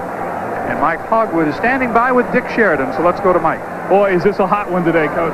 Well, it's hot on the field, but I think both teams are handling it pretty well. What about your team's play in the first half? Well, I think Georgia Tech would have the same complaint we do, turnovers. What are you going to do? Is there anything you can do at halftime to adjust for that? Well, we just got to hold on to the ball better, and we jumped off sides a couple of times that hurt us, and of course they've got a good defense there. We're not blocking them as well as we need to. Some injury problems on defense to yourself with your couple of linebackers. I know that creates some depth problems for you. Well, we had a depth problem coming in, and we have a worse problem right now. I just hope that the condition can offset their depth. What's it going to take for you to win here in the second half? Elimination of turnovers, and we've got to continue to play tough on defense. All right, that's NC State coach Dick Sheridan, now headed to the locker room with his team. His Wolfpack lead here, 13-7. We are at halftime. We'll be back in Atlanta right after this. Stay with us. JP Sports exclusive coverage of ACC football is brought to you by BP Oil, makers of high-octane, high-performance gasolines. By Budget Rent-A-Car, for a rental that's loaded with extras at a price that isn't. The smart money is on budget. By your local oil heat dealer. Compare cost, comfort, and safety. You'll choose Oil Heat. And by the Schick Slim Twin Disposable Razor. It reaches every place on every face. ACC football on JP Sports is brought to you by Infinity, who invites you to test drive the Q45 sedan or M30 Sports Coupe. By Days Inn. Days offers great rooms, great value at over 1,000 great locations. And by Right Guard Sports Stick from Gillette. Anything less would be uncivilized. We're with Coach Bobby Ross of Georgia Tech. Coach, some turnovers in the first half I know had to concern you a great deal. Well, that's been our problem the whole first half, Mike. We turned the ball over 4 times, had 4 fumbles, not turned it over, but had 4 fumbles, turned the ball over 3 times, and you can't get any continuity to our offense. We just got to get into a flow and a rhythm, and I think we'll be okay. All right, good luck to you in the second half. Bobby Ross, head coach of Georgia Tech. Let's go upstairs now, Jack and John. All right, Mike, thank you very, very much indeed. Turnover's a big part of this. As a matter of fact, Jack, you look back at the first half, and each team really had only one good offensive drive. One good offensive series for each club towards the latter stages of the first half. And as we take a look at the Schlitz Malt Liquor halftime stats, the one that stands out most glaringly, the turnovers that Bobby Ross talked about. Each team has turned the ball over 3 times. You can see the total offense, not much difference between the two clubs. NC State with a little bit of an advantage.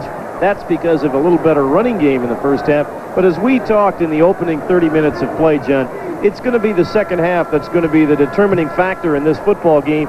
Who is going to hold up better as the heat goes on? Each team scored 1 touchdown in the first half. Georgia Tech had a great drive. This was the touchdown for the Wolfpack as Vinson picked up the fumble, took it into the end zone, so it was a defensive touchdown there. Here is Georgia Tech's touchdown. This was a 23-yard touchdown pass, and it capped a great 80-yard drive. Well, we won't get a chance to show you that because we're already underway with the second half.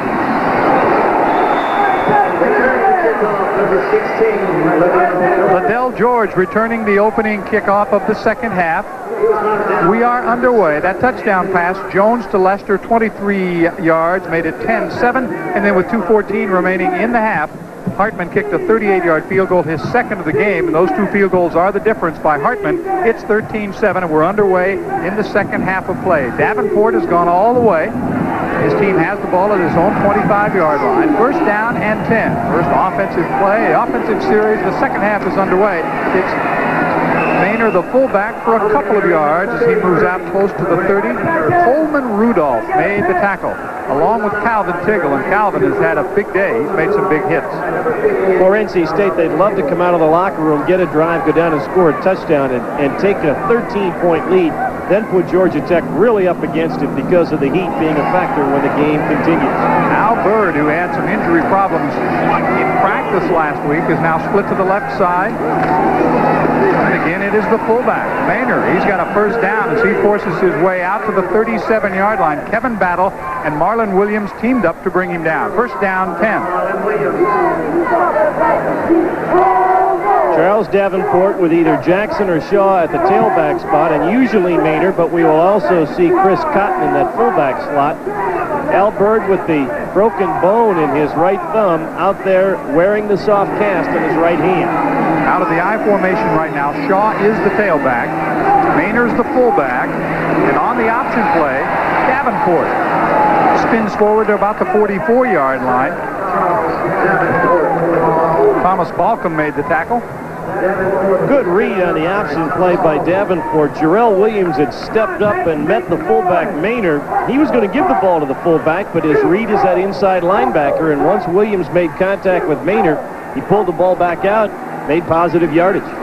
Made 7, as a matter of fact. The ball is at the 44-yard line, the opening drive of the second half, and out of the I formation, it is second down and 3. Spinning forward for the first down is Maynard. Marco Coleman and Calvin Tiggle, again, the 2 linebackers teaming up for the tackle, and it's a first down. Got another guy hobbling off the field, Reggie Lawrence, one of the wide receivers coming off for NC State. He'll be replaced by Bobby Juergens. Down he goes on his sideline. So there again, maybe some muscle problems. Cramping could be a problem. First and 10 at the 48-yard line. The drive began at the 25. Option play from behind, loose football, and Tech may have it at midfield. Marco Coleman stripped him. The ball went to the turf, and Tech comes up with it. Here's Calvin Tiggle, who has the ball. Well, Tiggle and Coleman, the 2 linebackers in that 4-linebacker set for Georgia Tech, have been the guys to do it. Watch Coleman again with the great speed. He just runs Davenport down, strips away the football, and Tiggle covers it. There were a host of blue-shirted Tech players there. There was no doubt that the Yellow Jackets were going to come up with that turnover, the 7th of the ball game, the 4th by NC State. 7 turnovers. Marco Coleman caused that one. At midfield, it is first down and 10. Georgia Tech's first possession, second half. 12:47 to play in the third quarter. Covington, the tight end, moves from the left to the right. Jones' pass is incomplete. Almost intercepted over there. Corey Edmond was the guy breaking on the play. You can see him hobbling a little bit. He went off in the first half with a twisted knee. He is out there at less than 100%, obviously, but nearly came up with the fumble. He is one of the emotional leaders on the defense for Dick Sheridan's Wolfpack, and I think it was one of those situations, hey, Coach, you can't keep me out. I want to be out there. How long he continues, that will be another question. Jones has missed his last 5 pass attempts.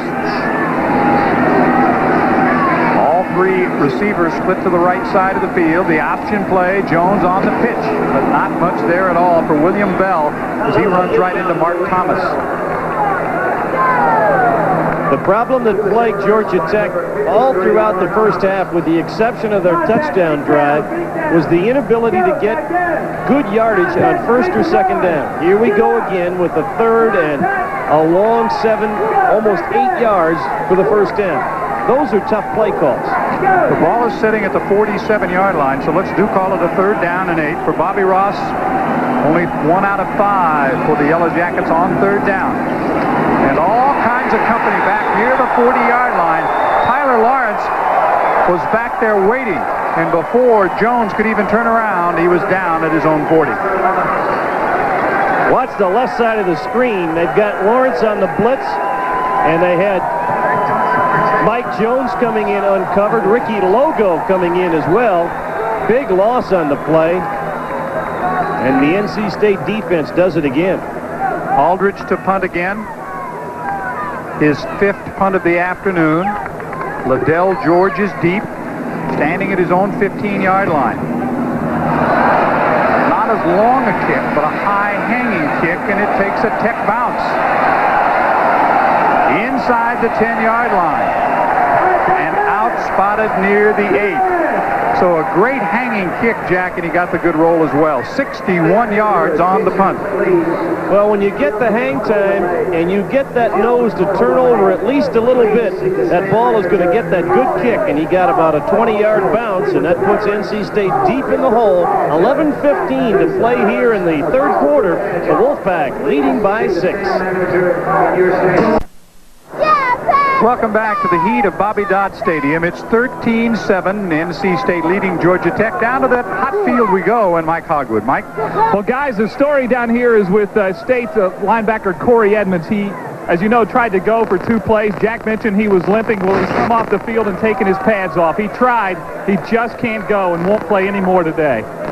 Well, that is bad news for the Wolfpack. Corey Edmond finished for the afternoon. Here's more bad news for field position. The ball is set at the 8-yard line. New set of running backs, Aubrey Shaw and Chris Cotton. Cotton the fullback, the up man in that I formation. Shaw's the tailback. Turner. Ricky Turner and William Turner are the wide receivers. Ricky to the left and William to the right. Long count by Davenport. And fullback Cotton's got a little room. He's knocked down as he gets to the 15-yard line by number 1. He really is number 1 in a lot of people's books, Ken Swilling. Swilling had to step up and fill in on that play. They had Marlon Williams blitzing from the outside, and the play ran by him. Swilling's going to have to come off because he's got an equipment problem. You see Williams go out of your picture, and now there's no outside support, so it's Swilling who has to come up and lose his helmet to make the stop. That's called sticking your head right in there. A 7-yard pickup. It's second down and 3. Ball at the 15-yard line. Shaw. About a yard and a half. He runs right into Jeremiah McClary. The redshirt senior from Lawrenceville, Georgia, made the hit. The difference in this football game right now, the reason why NC State is up by 6 points, they've had a little more success on first down, setting up more second and medium, third and short situations. And also, despite the 4 turnovers, John, Georgia Tech has not converted one of those mistakes into a score. And here's the formation we've seen several times. 3 tight ends in the lineup. Neil Auer, Alex Nicholson, and Todd Harrison. And trying to follow those power blockers for a first down is the quarterback Davenport, tackled by Jeremiah McClary. You see Ken Swilling also near the football, and he is close to a first down. This one might be close enough to measure. He's going to be short, and NC State knows he's short because they already have the punting team going out. C.C. Daly says 4th down, and Dick Sheridan is trying to figure out what happened on that play. Said, I gave you all those blockers. Didn't they do the job? Put all that beef out there, about 750 pounds of it, trying to lead the way, and it didn't work out. So Muse is on to kick his 3rd punt. He's punted well so far today, as both sides have had good kicking. Dick Sheridan, I think, wanted to ask for a measurement, but the down marker is on the 18-yard line, and the ball is just past the 17-yard line. And apparently, whatever the momentary stop was, it has been taken care of. We will restart. The team managers for NC State on the far side of the field started to come on. 9:44 remaining in the 3rd quarter. Should be good field position for Tech.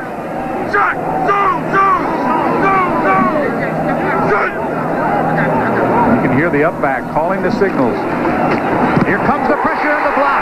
The ball is going to spin out of bounds at the 15-yard line. It is blocked in there by Willie Clay. Number 4, Willie got it. They were coming hard on that one, and it turns the ball back to them at the 15.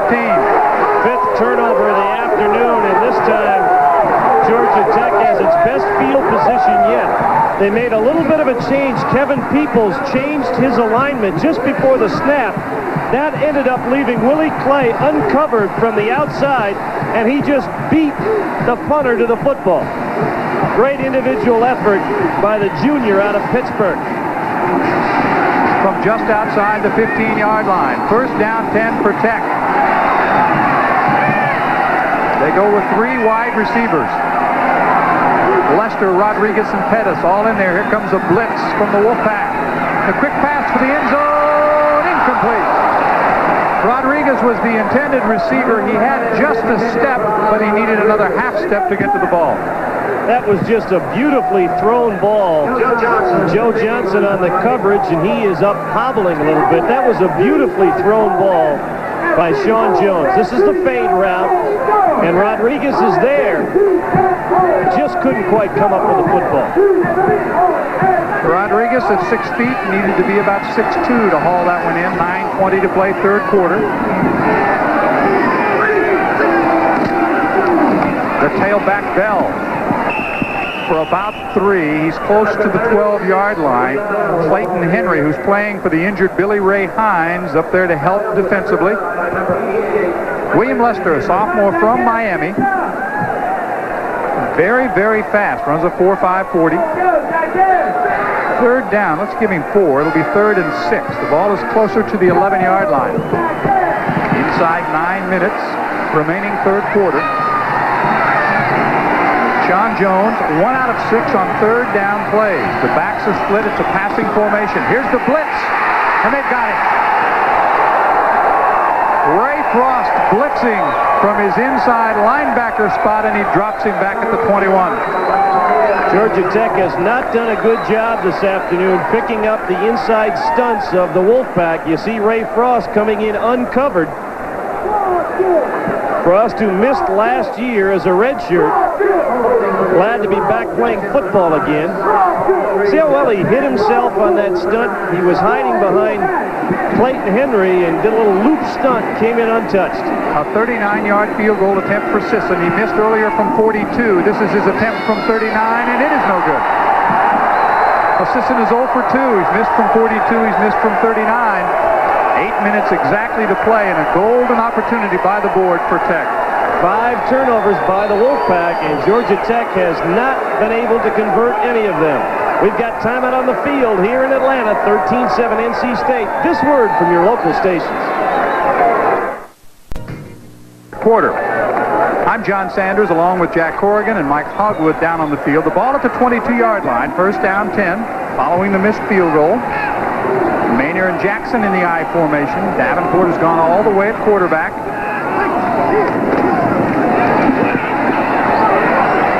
Pass is incomplete, intended over there for Bobby Juergens, number 9, but it was a little bit too far toward the sidelines for him, and he exchanges some greetings with Willie Clay. Well, we talked about the great coverage ability of Joe Johnson, 1-and-1. Willie Clay equal to the efforts of Mr. Johnson. talking with Ted Kane, the offensive coordinator for NC State. He said he was very impressed with how well Clay covered in the open field. Lawrence to the left and Juergens to the right. It's the tailback Jackson. Nowhere to go. He was met immediately by the middle of the defensive line, Battle and McClary. And I'll say one thing for Jeremiah McClary. He's had himself a heck of a football game. Well, I mentioned before, they've got great size on that defensive front line for Georgia Tech with McClary and Battle and Rudolph. And McClary does such a good job of holding his ground and clogging up all the activity. There was an injured player, Mike G., the left tackle for NC State, being assisted off the field. He'll be replaced by Scott Woods, a freshman. McClary was just a little guy when he got here. He weighed 250. He's added 40 pounds. He's up in the 290s now. Shaw back to the original line of scrimmage, and then a yard or so, Jarrell Williams. Well, heat has been the factor this afternoon. Both teams bogged down by the heat. It's been tough for the people in the stands as well. That little guy trying to stay cool. A little lady it is, excuse me. Yeah, that's tough. She says, but I'm a football fan and I'm here. Hughes is back to kick once again. McGill will be deep for Georgia Tech. Low, wobbly kick. Fielded at the 38. Out to the 45 and banged out of bounds on the play. Dexter Royal down to coverage. The kick is 39 yards. The return is 7. So the stalemate continues. We've still, Jack, really only seen the two good offensive drives. Both came in the second quarter. Well, for Georgia Tech, it's the opening game problems that can often take place. And then for both teams, it's the heat. More than anything else, it's the heat. Pettis and Rodriguez are both split to the far side. Bell and Lawson are the running backs. The option play, Bell across midfield and out of bounds. He got to about the 48-yard line where Sebastian Savage ran him out. We have not seen Sean Jones run the true option very often this afternoon. That's the first time they've done that, and it paid off with a 7-yard pickup. It will be 2nd down and 3 from the NC State side of the field. Ball is spotted at the 47. Sean Jones, the ACC Rookie of the Year. 15 touchdowns last year, 12 passing. He ran for 3. 3 wide receivers in there, and here comes the blitz up the middle. Down at midfield. Again, the blitz was coming all the way, and it was Ray Frost for the second time using that to his advantage, and he drops him for a loss. Well, one of the things that Ralph Regin, the offensive coordinator for Georgia Tech, talked about with the NC State defense, very subtly, they get themselves into situations where they have an advantage in manpower at the point of attack. And we have seen that on more than a few occasions here this afternoon. It is 3rd down and 5 from midfield. 2 tight ends. This is one of them, Covington, and they sweep. Slipping and falling is William Bell. We've seen William have that problem off and on the artificial surface here, even though it's his home turf. But actually, in truth, they only work out here once a week, Jack. They spend the rest of their practice time on a natural field. Well, Mike Hogwood talked about it earlier in the day. With the shoes you wear on the turf, they are many times glued rather than stitched, and they are made of a great deal of rubber and rubber composition, and you get in this kind of heat, it just starts to fall apart. Aldridge, a redshirt senior from Smyrna, Georgia, back to kick. Liddell George standing at his own 10-yard line. Again, a high kick. He comes forward, fields it at the 15, 20, head down, and he powers his way close to the 25-yard line. Kevin Peoples down defensively on the kick team to make the tackle, and let's go down to Mike. Well, guys, you know, when you talk about the heat, you talk about this hard-fought game, it is just a game, and especially when you consider where our armed forces are over in Saudi Arabia. And to honor them today, the Georgia Tech Athletic Department and Coach Bobby Ross gave away 1,000 tickets to families of the 197th Infantry Brigade and the 36th Engineer Group from Fort Benning, Georgia. who their families are overseas in Saudi Arabia serving our country, and they're all here today and this afternoon, courtesy of Georgia Tech. It's a great gesture. All right, Mike, thank you very much. Play action fake. The pass is complete to Greg Maynor. Pick up a 5 out of the backfield. Maynor, the fullback, got about 5 on the play. It'll be second down. I think they ought to just keep going back to that little turn in, little turn out with the tailbacks and the fullbacks and the tight ends against the NC State linebackers. They've had a lot of success. Georgia Tech defensively has denied the NC State passing game anything deep. So if they're going to give you the short one, take it. 2 tight ends. The lone wide receiver is Turner. He's split to this side, and on the option play, about a yard short of the first down, is Davenport. Thomas Balcom made the tackle. Davenport passing in the ball game is 6 out of 10 for 70 yards, and he's thrown the 1 interception. That was really the only time he tried to go deep, when he had the ball picked off in the end zone by Kenny Swilling. 3rd down and 1. 3rd and short. On several occasions, they have been stuffed with good anticipation by the Georgia Tech linebackers. See if he runs the option here and play fakes inside and tries to go to the corner. They go again to the power formation. 3 tight ends. Shaw diving. I don't know if he got there. If he gets across the 35, it's a first down. First down. The signal from the booth to my right is first down. And verified by referee C.C. Daly down on the field. This time, good explosion off the line of scrimmage by the NC State offensive line, and Shaw, with a little bit of forward acceleration on his part, was able to lean his way over that 35-yard line and gain the first down. Shaw has carried 9 times and has only 5 yards to show for it, so it has been tough going for him. Davenport back, pass complete at the 40, across the 40 to the 43 is Tyrone Jackson. Jackson made the catch, and he'll be within 2 yards of another first down. Curly Day made the tackle. If it worked the first time, let's see if it'll work the second time. On 1st and 10, they threw the ball in the right flat to Greg Maynor. 1st and 10 here, they go into the left flat to Tyrone Jackson. And if you're going to pick up 7 and 8 yards each time, you give yourself that better play call on 2nd down and even 3rd down. 2 tight ends. Charles Davenport will operate out of the I formation. Maynor and Jackson behind him. Maynor, first down. He gets across the 45, close to the 47 before he's driven back by Day and Swilling, but he's got another NC State first down. Well, you're seeing lots of bodies go in and out now as both clubs try and keep fresh people on the field. Down to the 3:20 mark of the 3rd quarter, and we have had no points up on the board in this 3rd period. You could see them gathered around the player down on the Tech bench as well. 3 minutes and 8 seconds remaining, 3rd quarter. Backs are split. Passing formation. Here comes the blitz. They've got him. Down he goes. Marlon Williams came a long way, Jack, but he still got there. Well, that was good protection downfield by the secondary. Swilling and Balcom and Clay. What you call a covered sack. Marlon Williams had to run a long way. You can see right there, he wanted to run the little curl route. Curly Day was right there, as well as one of the other linebackers. And Davenport had to eat it as Williams gets another sack. 4th time that Davenport has gone down in the backfield. The loss is 9. It's 2nd and 19. The football all the way back to the 38-yard line. Trying to set up the screen, and they do. Jackson with it, 40, 45, across midfield. He's down at the 45 of Tech by Tom Johnson, just short of a first down. He got about 18 of the 19 back. Johnson made the tackle.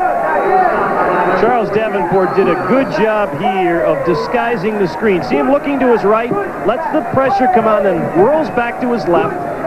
Jackson had some blockers in front of him. Kenny Swilling, even though he doesn't make the tackle there, did a good enough job of stringing out the play and involving the protection for Jackson on Swilling that his teammates could make the tackle. 3rd and short. They go to the power formation, the power I, sweep right. Jackson, oh, he is hit and upended at the line of scrimmage. He he was drilled on the play. Tyrone Jackson just straightened up as he got to the line of scrimmage by Jarrell Williams. I mean, that was a big-time hit. It looked like Jackson was going to have the first down. He's got Maynor out in front of him, and watch Williams fill the hole and straighten him up. Second time this afternoon that Jarrell Williams has come up and filled the hole and stopped the ball carrier short of the first down. Man, what a hit by Jarrell Williams. Swilling is in to receive the punt. He's standing at his own 10-yard line. Tom Muse doing the kicking for NC State. Looking for that sideline. And it takes a bit of a tech bounce and goes out near the 15. Well, that's where Georgia Tech will have it with 40 seconds remaining to be played in the third quarter. It's a 30-yard punt. Goes out of bounds at the 15. 13-7. NC State has the lead here with 40 seconds left in the third quarter. And we will be back with more football from Atlanta. The ACC coverage here on JP Sports returns after this. The fourth possession of the third quarter coming up for Tech, down by 6, 13-7. We have only 40 seconds left in the third quarter. Emmett Merchant split to the short side. That's the right side. Bobby Rodriguez is split left. Bell and Scott, the running backs, in the I formation. This is Bell. He's got 5, maybe 7 yards as he races out across the 20. Near the 23-yard line, Tyler Lawrence there to make the tackle, and you see 30 seconds now left to play in the third quarter. More significantly, we also saw Emmett Merchant come off the field. The deep threat at the split end position now has a problem. Forces Bobby Ross to bring Terry Pettis into the ball game. And Keenan Walker as well. Walker, a redshirt freshman, is in there. Second and 3. Jones down the middle. He's got a man open, and the catch made at the 46-yard line. Terry Pettis sliding down with a big catch and a first down near the 47. On the final play of the third period, Terry Pettis, running a flag route, found the hole between the underneath coverage and the deep zone, picks up the first down. Now, I said time had run out. We are still awaiting the official indication that it had. They've already put 15 more minutes up on the board, and I guess indeed the third quarter has come to a close. But it's so hot that everything is happening in slow motion here. 13-6 is the score. NC State leads Georgia Tech. Let's adjust everything, regroup. We've got 15 more minutes to go. Back to Atlanta after this.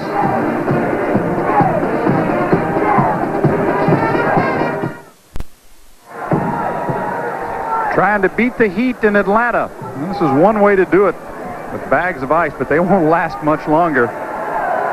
Those Wolfpack fans say, we'll take some of that ice. Thank you very much. Well, you can see some of the Wolfpack fans came dressed for the occasion. The ball is at the 47-yard line following that 25-yard pass play pickup. And we are about to begin the fourth quarter of play. I'm John Sanders along with Jack Corrigan and Mike Hogwood, who has been, boy, I think he's maintained his cool very well on the sideline, don't you? What a guy down there in that turn. Better than 115 degrees. Rodriguez and Pettis are both split to this side, the two wide receivers. The backs are split, Bell and Scotton. Pettis in motion. Scotton cuts back across midfield, puts a hand down and keeps himself alive to the 45-yard line. And let's go down to the field and Mike Hogwood. Well, guys, first of all, I hope I don't get in trouble for delivering those fans some ice, but they've been really getting hot here this afternoon.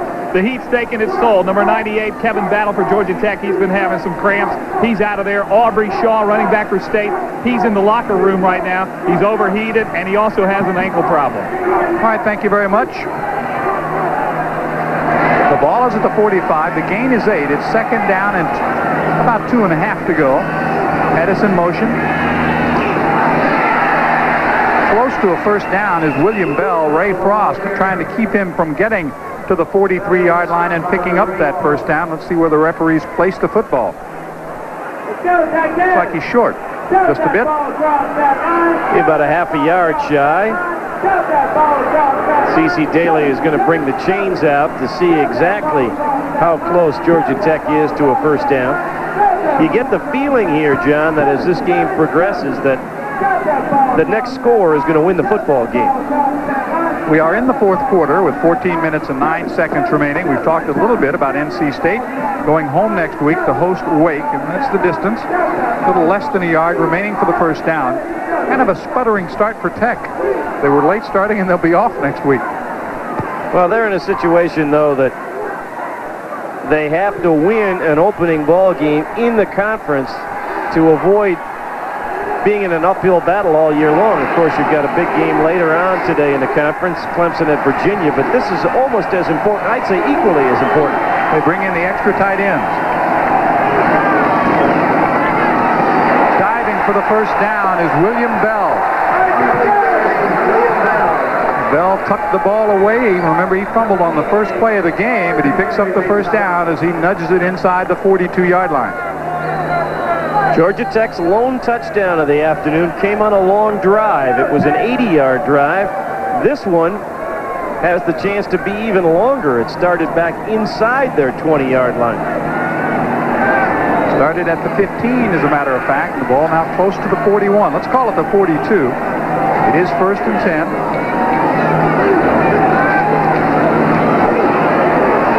Pass is complete to the tight end down to the 29-yard line.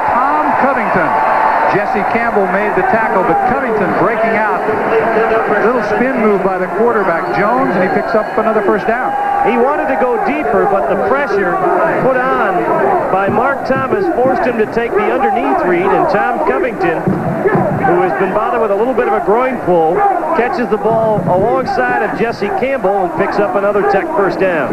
And Derek Gaucher checks into the lineup, a redshirt sophomore from Columbus, Georgia. 1st and 10, ball at the 30. Good drive underway by Tech. 12:56 to play in the game now. We're in the fourth quarter. Here comes the blitz. Jones steps up, gets away from the pressure, now throws toward the end zone. In and out of the hands of the intended receiver, Keenan Walker, who just broke free at the last moment, but could not hang on. And Joe Johnson, who had the coverage on the play, is still down in the end zone. Sean Jones, what a play here to get away from Jesse Campbell, and then fired it upfield, and Walker broke free and just didn't catch the football. Joe Johnson, the outstanding quarterback, looking back for the ball. See how Walker accelerated? He's got to catch that ball. It was right there to be caught. And on the play, Johnson just now getting up and returning to the Wolfpack sideline. Well, Buddy Green, the defensive coordinator for NC State, told me the other day, he said, one of the things that is most scary about Sean Jones, his ability to make a big play out of a bad situation. It looked like he was going to be sacked. Somehow he gets away from Jesse Campbell and should have had a touchdown pass. 8 of 17, 113 yards for the ACC Rookie of the Year. His sophomore season. Option and some room inside the 20. The 15, he's finally forced out of bounds by Fernandez Vinson. The snake got him, but he kind of snaked his way deep into Wolfpack territory. Again, Sean Jones running the true option for perhaps only the second or third time this afternoon. Got a good block by the fullback, Scotton, and then made a great fake and got Jesse Campbell leaning the wrong way. And Snake Vincent saved the touchdown. Sean had to make a nifty move over a cheerleader's megaphone as well, going out of bounds. The ball is inside the 9. It is 1st and goal. The Yellow Jackets go to two tight ends. Walker is the lone wide receiver. Jones drops it in there, and it's going to be a touchdown. Out of the backfield, it's William Bell, all alone. Bell into the end zone for the touchdown, and Tech has tied the ball game. When you live with the blitz, you occasionally die with the blitz. Ray Frost and Tyler Lawrence were both stunning on the play. Sean Jones had enough time to get the ball up over. Here comes Jesse Campbell. He was also blitzing. It was Ray Frost who drops Sean Jones, but not before he gets the football away. And with three guys stunning, there was nobody to cover Bell. Sisson now trying to give Georgia Tech the lead, and he does. 12:32 to go. Georgia Tech has come back to grab a 1-point lead. It's Tech 14, NC State 13. The Yellow Jackets have answered. We'll find out about the Wolfpack when we come back to Atlanta. First touchdown of William Bell's career. He got the nod today when T.J. Edwards went down with an injury. Edwards tried to go, and Buzz is trying to go as well. Celebrating a touchdown drive, 85 yards. Took 3 minutes and 8 seconds. The touchdown pass from Jones to Bell. And Jack, let's look at it one more time. Again, the blitz came on, Frost and Campbell, and that left William Bell all alone. And the youngster scores his first touchdown of 1990. And down we go to the field once again where Mike Hogwood is standing by. Mike? Hey guys, this is William Bell's old shoe. Jack told us these things start coming apart in the mid-heat. Well, he put on a brand new pair of shoes, and look what happened, guys. Touchdown. Yes, sir. Those shoes really helped, right? Well, it makes a difference. I got to tell you, we've seen a couple of guys this afternoon slip and fall because the stiffness, you know, the support that those shoes give, there's such a fine line, and when that rubber gets heated up and gets more pliable, the support goes. Sisson will kick off. George and Savage will be deep. Liddell George to the far side.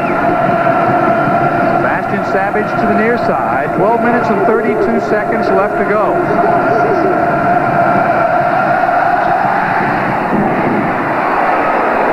Savage backpedals into the end zone, and he will come out. 5, 10, 15, diving across the 20 to the 22-yard line. I wondered about his judgment at first, Jack, but he got back there. Frank Scott made the tackle. The ball just beyond the 20. It'll be 1st and 10. Now let's see if NC State goes back to what has worked for them on first down. That is the little curl routes by the backs out of the backfield or the crossing route by the tight end. Dick Sheridan's ball club trails for the first time. 14-13. Georgia Tech leads. The ball at the 22. Option play. No gain. Again, Jeremiah McClary, number 96, all 297 pounds of him. McClary, Coleman, and Tiggle have played great football this afternoon up front for the Georgia Tech defense. McClary, the most experienced guy up front. He has shown that it paid off that he got some time a year ago. He is that much better here this year. Juergens is split to the right. Albert is split to the left. Out of the eye, some play action. Rolling near side. Pass is complete. Knocked out of bounds is Maynard, the fullback. He's hit by Jarrell Williams. A gain of 5 on the play, and it'll be 3rd down and 5. See, I would have gone with that play on first down and set up a 2nd and 5 rather than the 3rd and 5. Dick Sheridan and his offensive coaching staff thought that they could get to the outside with the option on first down. Now they're in that tough call. A little too far to run, yet you hesitate throwing the ball too much deep in your own territory. Aubrey Shaw is now the tailback. Ricky Turner and William Turner are the wide receivers as they try to keep the troops as fresh as possible. 11:44 to go in the game. State is down by a point. Pass is overthrown, intercepted at the 40-yard line, intercepted by Curly Day. Coleman Rudolph put great pressure on Charles Davenport. I'm not sure if he was throwing that to Todd Harrison or William Turner. It ends up going to neither man, and Curly Day with a diving interception. I think he was trying to go to Harrison as tight end, but the pressure forced him to throw the ball behind the tight end, and Curly Day picks it off. 6th turnover by the Wolfpack. So Curly Day comes up with the interception. That's the 2nd thrown by Davenport. The ball at the 40-yard line of NC State. Sean Jones brings him up. Bell for 5, maybe 6 yards, tackled by Jesse Campbell. Campbell, number 42. A happy Curly Day. 11:25 remaining in the game. You know, the problem for Tech, they've had the 2 great drives, Jack, but when they've gotten opportunities like this one, they really haven't been able to cash it in. This is a chance now for them to open up some daylight on the scoreboard. You saw the 5 turnovers there. You could really say 6 if you include the blocked punt. They have fumbled the ball 3 times, and they have thrown 2 interceptions. But to this point, Tech has not converted, as John mentioned. 2nd down and 4. Ball is on the 34. Bumped at the line of scrimmage, stays on his feet, gets outside, and dives inside the 25. A 10-yard pickup. It looked like he was going to be in deep trouble in the backfield, Jack, but he escaped and got outside. Again, NC State has been living with the blitz much of the afternoon. Here they come again. And Bell was able to slip by one of the stunning linebackers and get it into the secondary. We talked earlier about the fatigue being a factor more on defense because you're a chaser. Well, there was the long touchdown drive by Tech, and 3 plays later, they're back out on defense. The ball now at the 24-yard line. Bell has carried 15 times for 57 yards. He is the lone setback. Tight end Covington in motion. Here he comes short side. 25-20. Very close to another first down as he gets to the 12-yard line. Savage ran him out of bounds, but William Bell, all of a sudden, Jack has become a real force in this ball game. And that offensive line, they went to the 2 tight ends, and they are controlling the line of scrimmage. Watch the block on the left side of your screen, right up there on top now by Tom Covington, and then downfield by Terry Pettis. He was able to have a whole corridor of open space before Savage was able to make contact down around the 12-yard line. And the Yellow Jackets sensing the good opportunity that they have here. Stegall, Lester, Walker, 3 wide receivers. Here's the quarterback draw. Inside the 10 to the 9, a gain of 3. Elijah Austin made the tackle. Again, that quarterback draw is such a timing play. When is the best time for that quarterback to bring the ball back down and step forward? Second time that Sean Jones has run it. Second time that the nose tackle has been able to be close to the play and disrupt it with a linebacker finishing it off. 9:50 remaining in the game. Second down and 8. Option play. Onto it is Jeff Wright, just barely. Back at the 12-yard line. That was almost disaster for Tech. The quarterback, Sean Jones, never really had control and kind of pushed it in the direction of Wright. And we have gone 3 and 4 deep in some places so far this afternoon. Sean Jones must have been watching Darian Hagan make an improbable pitch in a ball game against Tennessee for Colorado. He tried to do the same. It nearly proved costly. Third down and almost 10. State's not going to blitz this time. Jones changing up at the line of scrimmage. Walker and Stegall are the wide receivers. Going in the end zone to Stegall. It's intercepted. Picked off by Tyler Lawrence. Lawrence jumping up in front of the intended receiver, David Stegall, and he makes the interception. Well, if you're going to throw a pass into the end zone, if your man can't catch it, the next person to catch it should be the popcorn vendor in about the 4th row.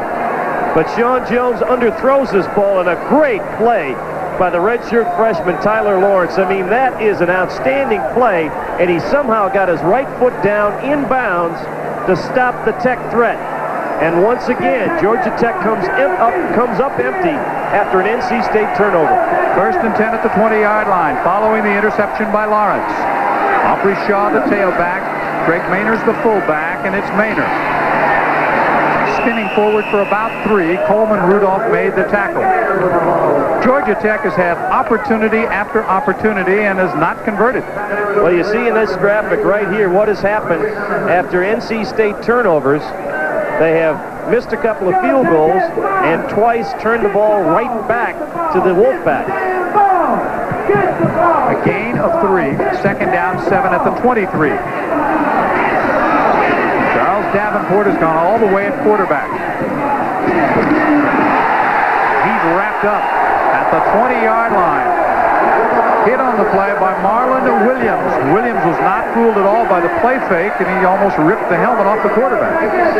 Well, this young man out of Decatur, Georgia, is going to play an awful lot of football for Bobby Ross's Yellow Jackets. They like his potential. He's got great speed. Boy, between Williams and Coleman on the outside, they've got big guys who run so very well. 14-13, a 1-point lead. The clock will become a factor before long. We count down towards 7:30 remaining in the game. The pass is caught at the 25-yard line by Jay Gunter.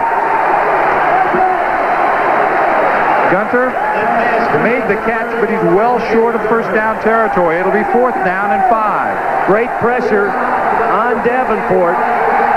He has to go to the underneath man, and they had plenty of coverage. Eric Fry and Calvin Tiggle were right there, forcing another punt for the Wolfpack.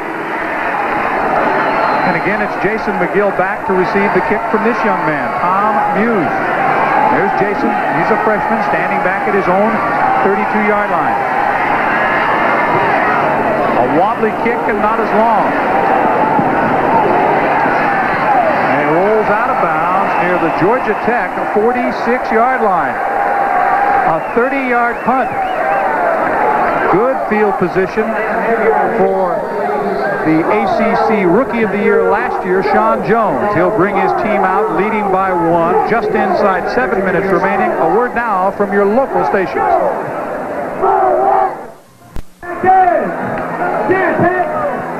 Along with Jack Corrigan and Mike Hogwood, I'm John Sanders. 6:52 remaining to be played here in Atlanta. A 1-point lead for Georgia Tech. And the game summary here as we close in the last part of this ball game. NC State's defense has been terrific. However, they have been burned by their blitzing techniques. And Georgia Tech could have, Jack, a bigger lead had they taken better advantage of the chances that have been presented to them. Well, this was not off of a turnover, but again, a good opportunity. They're out near midfield to start this possession. Jeff Wright is the tailback. Stephen Scotton is the fullback. Stiegel, Lester, and Rodriguez. 3 wide receivers in there, and down he goes at the 49 after a gain of 3. David Merritt made the tackle on the redshirt freshman Jeff Wright, who had a great spring game. Jeff averaged 7.4 yards per carry in the spring game. 2 things here for Georgia Tech. Obviously, they want to extend their current 1-point lead. They'd love it to be 8. They also want to run as much time as possible off the clock. Walker and Stiegel, the wide receivers, split right. Stiegel in motion. Option play. Right. Inside the 45, down near the 43. Savage ran him out, but it should be enough for a Georgia Tech first down. Most of the afternoon, when Georgia Tech has had success pitching the ball to the tailback out of the option, they've done it to the short side of the field. Forced the linebacker to make a commitment. Tyler Lawrence went after the quarterback, and they had the corner turned with Wright, the redshirt freshman. At the 43, it is a first down. Rodriguez to the right. Stiegel left. Pounding back the other way is Scott as he dives inside the 40, down to the 36, tripped up by Clayton Henry. Stephen, who is an academic All-American, had enough sense to stay inbounds as you see scores elsewhere. Maryland, a surprise so far. Scott Zolak to Barry Johnson to give them a halftime lead. We saw Mr. Zolak and company last week. Scott had a great game as he waited 4 years to finally become the starting quarterback for the Terrapins. Second year as the starter for Georgia Tech. His red shirt sophomore Sean Jones. 2nd down 3. Much better on first down plays in the last couple of drives. There's the option. It's Wright. At the 30, cuts it back. He's got a first down inside the 25-yard line. Joe Johnson had to make the tackle. And once again, Tech is beginning to show some domination along the line of scrimmage. Well, they caught NC State in a blitz again. Watch Jesse Campbell run right by the play. And Wright accelerating, running north-south. Gets the ball down inside the 25. The clock continues to tick down to 5:10 to go as a frustrated Jesse Campbell hopes he and his defensive teammates can do something to stop this drive. You see the bandaging on his left hand. He dislocated a thumb in last week's ball game. The ball at the 24. It's first down 10. They shift right from one side to the other, and it took them... Well, he called the timeout just before the penalty. Almost got the penalty, but they do have to take a timeout. 4 minutes and 55 seconds remaining. Bobby Ross's team is up by a point. They'd like to add to it. A good drive is underway. They're inside the 25. We'll be right back. 14 14-13. Georgia Tech leading NC State with 4:55 remaining in the football game. And a very nice opening day. Hot crowd on hand here in Atlanta, 40,021. The best they've had since they had a big number for Alabama back in '84. And it's even more impressive when you consider the school is not in session. Graduation for the summer term was actually yesterday. The fall term will not begin until later this month. They'll play a couple of home games before they have the students. The dorms are closed right now, but still over 40,000 on hand. And right now they're watching a Tech 1-point lead. The ball at the 24, following Wright's 12-yard run. Scotton in the backfield is going to lose yardage in the grasp of Tyler Lawrence. He will go down at the 30 for a loss of 6. Stephen Scotton looking for some help here from Jeff Wright, and Wright is just manhandled by Lawrence, who went right through the blocker and then made the tackle as well. One thing you learn when you're in that split back situation, you better be able to block as well as run. And it's been an impressive afternoon for Mr. Lawrence, who had an interception in the end zone earlier in the second half. But the Wolfpack defense must rise to the occasion now. That's Pettis in motion. Option play. Right. Inside the 20. Spins to the 18. Fernandez Vinson, the snake who picked up a ball and took it for a touchdown earlier, makes the tackle there. The ball down to the 18. It'll be third down. Well, you get about 75 snaps from scrimmage on each side as a rule, 65 to 75. Right here, third down and 4 will be the biggest snap of the afternoon for both these clubs. And Wright, playing only here in the second half, has done a pretty good job. 32 yards and 5 carries. Big third down play. Pettis, the motion man, number 11. Here comes the blitz again. Scott on his feet. Inside the 15, fights his way for a first down to the 13-yard line. Vinson straightens him up, but I think he's got enough, Jack. He should have gotten about 5 on the play and a first down. Stephen Scotton, who the Georgia Tech coaches say came into preseason camp better prepared than any other time in his Georgia Tech career, taking advantage of increased opportunities to carry the football, gets a crucial first down for the Rambling Wreck. And he will be prepared for post-football because he's in electrical engineering. He's an outstanding student, a 3.4 grade average in electrical engineering, and a big first down at the 13-yard line. Scotton again powers his way inside the 10, close to the 9-yard line. Tyler Lawrence made the tackle with help from number 49, Ray Frost. And NC State burns the first of its 3 timeouts. You're in a situation here that you almost consider it a goal-to-goal situation. Now, Georgia Tech can get a first down just inside the 3-yard line, but you've got to play this almost like the Yellow Jackets would be content with a field goal. So you want to try and conserve as much of the clock as you can. You have the ability to stop the clock on offense with passes out of bounds and running out of bounds. Defense, you don't have that luxury. So it has to be a judicious use of the timeouts here by NC State to try and hang in here to give their offense one more chance to score. And we'll have one more chance to see them again next week. Wake Forest will visit Carter Finley and North Carolina State, 12 noon right here as JP Sports continues its live coverage of Atlantic Coast Conference football. And Lee, we look forward to that trip to Raleigh. The ball is inside the 10-yard line here. And if you're NC State, you do think about giving up the field goal because you know you can still win the ball game with a touchdown. However, the Wolfpack hasn't been able to score in the second half.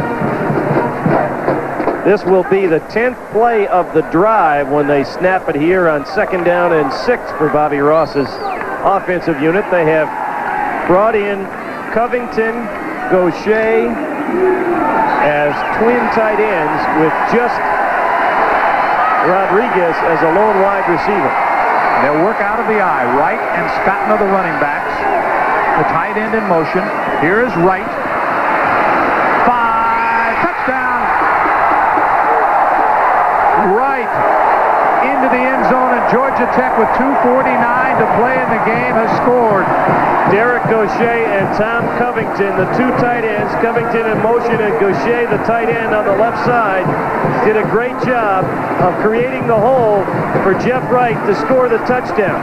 Right there, look at the job Gaucher does on the linebacker Tyler Lawrence. Watch number 88 again. Draw the stalemate. and get Tyler Lawrence back on his heels. Covington created the seam on the outside, and Wright took it into the end zone. 10 plays, 54 yards. The extra point is up and good. And Georgia Tech, with a couple of scoring drives here in the fourth quarter, has taken an 8-point lead. It's 21-13. You know, that touchdown play was a perfect example, Jack, of how a running back and his blockers can work together to make the play work, because Wright really helped set it up himself. Well, you hear people talking football all the time. Well, this guy's got 4.5 speed. This guy's got 4.3 speed. Sometimes it's better in how you handle that speed and where you are moving on the football field that is more significant than how fast you can run in a straight line in a 40-yard sprint.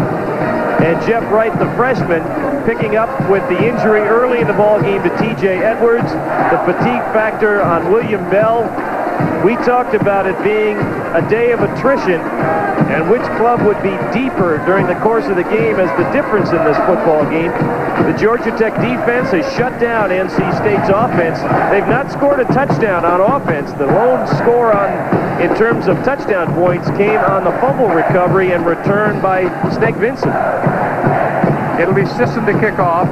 Turner and George are deep. 10 plays, 4 minutes and 3 seconds, and the real capper for Tech was that they got the ball in the end zone. Did not have to settle for 3. Right at the goal line. George to the 20. Falls across the 20 to the 22-yard line. Now keep in mind that a touchdown and a 2-point conversion by NC State would tie up this football game. So the Wolfpack is not necessarily in a situation where they have to score twice. Let's go down to the field and Mike Hogwood. Well, guys, I'm sure upstairs, well down the field, Jeff Wright's looked pretty impressive, and he's been the real find here for Georgia Tech today. Looked pretty good in the spring game, but was listed as the number 3 back coming into today's game. He's turned a lot of coaches' heads, and they've all been giving him congratulations on the sidelines. And congratulations to you for hanging in there. We've got a new quarterback as Terry Jordan throws the pass to the tight end Harrison, who makes the catch. Harrison out near the 29-yard line. Well, they go with the 2-minute offense, and Jordan, who threw for 78 yards last week, is going to have to try and bring him down the field with his throwing arm here. Jordan, with some pressure, runs away from it. Still looking, and no place to go. Down he goes at the 22. He slipped. Jarrell Williams was there, number 45, but there simply, Jack, was nobody open. Well, he tried to buy some time and find Ricky Turner. The problem was it was Turner against the world because there were about 4 other Georgia Tech players in the area. And you can see Jordan trying to get him to break free, and that's a turf slip again on a hot day that you get a turf slip because of the warmer weather, the very hot weather. You're more apt to have a problem with your footing than you would on a day when the temperature would be in the 60s or 70s. The ball is back at the 23-yard line. It's going to be 3rd down and 9 yards to go. There's the timeout. Story, NC State is down to 1. Tech with a couple left, and they've got to hang on defensively here on 3rd and 9. A lot of talk, a lot of enthusiasm, and maybe, Jack, some very high expectations for the Yellow Jackets. They're talking about finishing in the upper echelon. They're talking about a possible bowl team. They won 7 out of 8 to close out last year. They had gone 16 straight games in the ACC without a victory. But Bobby Ross got his team going last year. They finished at 4-3 in the ACC. Certainly had a lot of momentum at the end of the year. For NC State, it was a great start last year. They went 6-0 and then tailed off at the end. 3rd down and 9. Straight back is Jordan. Incomplete. It'll be 4th down. It was intended for Bobby Juergens. Coleman Rudolph applying the pressure. This would have been a tough catch by Bobby Juergens, but he had it in his hands, outstretched, just couldn't quite put it away.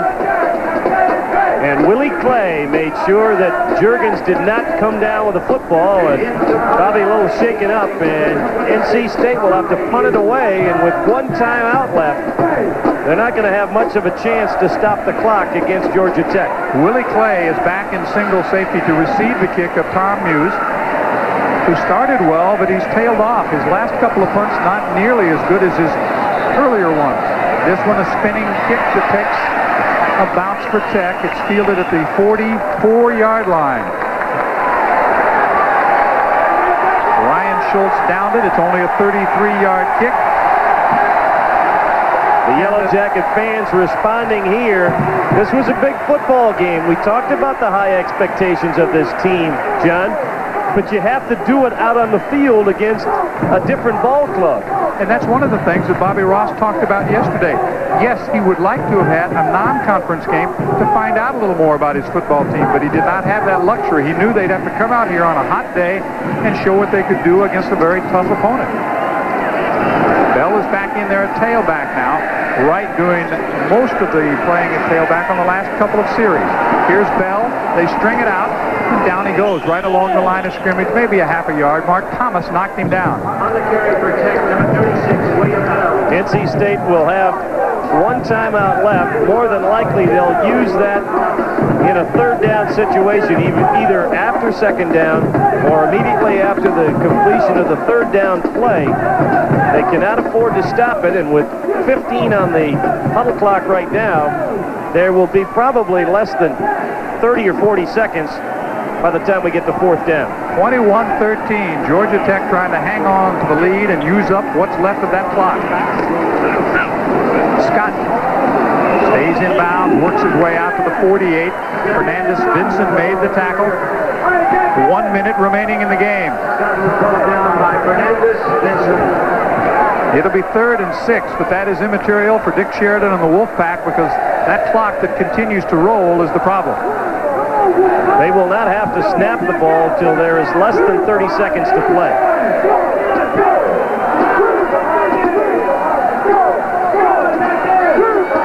Neither team able to score in the third quarter, but Tech coming alive in the fourth quarter to score twice. Leading by 8, and it's inside 30. Bell down at the line of scrimmage. Mark Thomas made the tackle. And now the clock is stopped with 21 seconds to play. Well, you're into a fourth down punting situation. NC State has had good ability through the years under Dick Sheridan with blocking punts. And they will hopefully, at least in the minds of Wolfpack fans, be able to come up with a block punt here to keep their hopes alive, but that's about their last hope. 21 seconds to go, and if the punt by Sisson, or by Aldridge, excuse me, gets away cleanly, an awful lot of field to cover in very little time.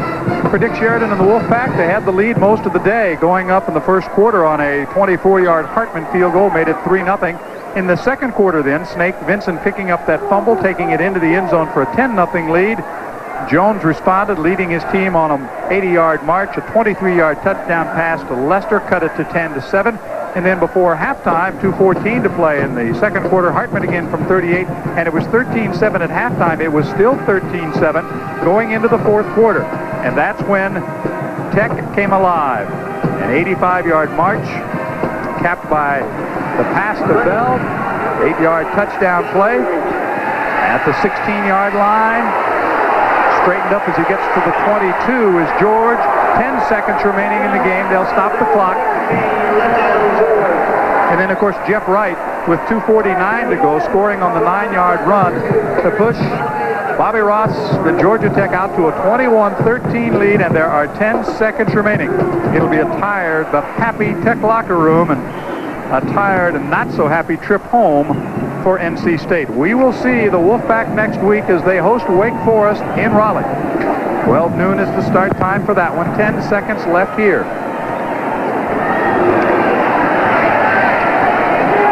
Jordan, long throw. Some blue shirts there defensively. It is tipped and incomplete.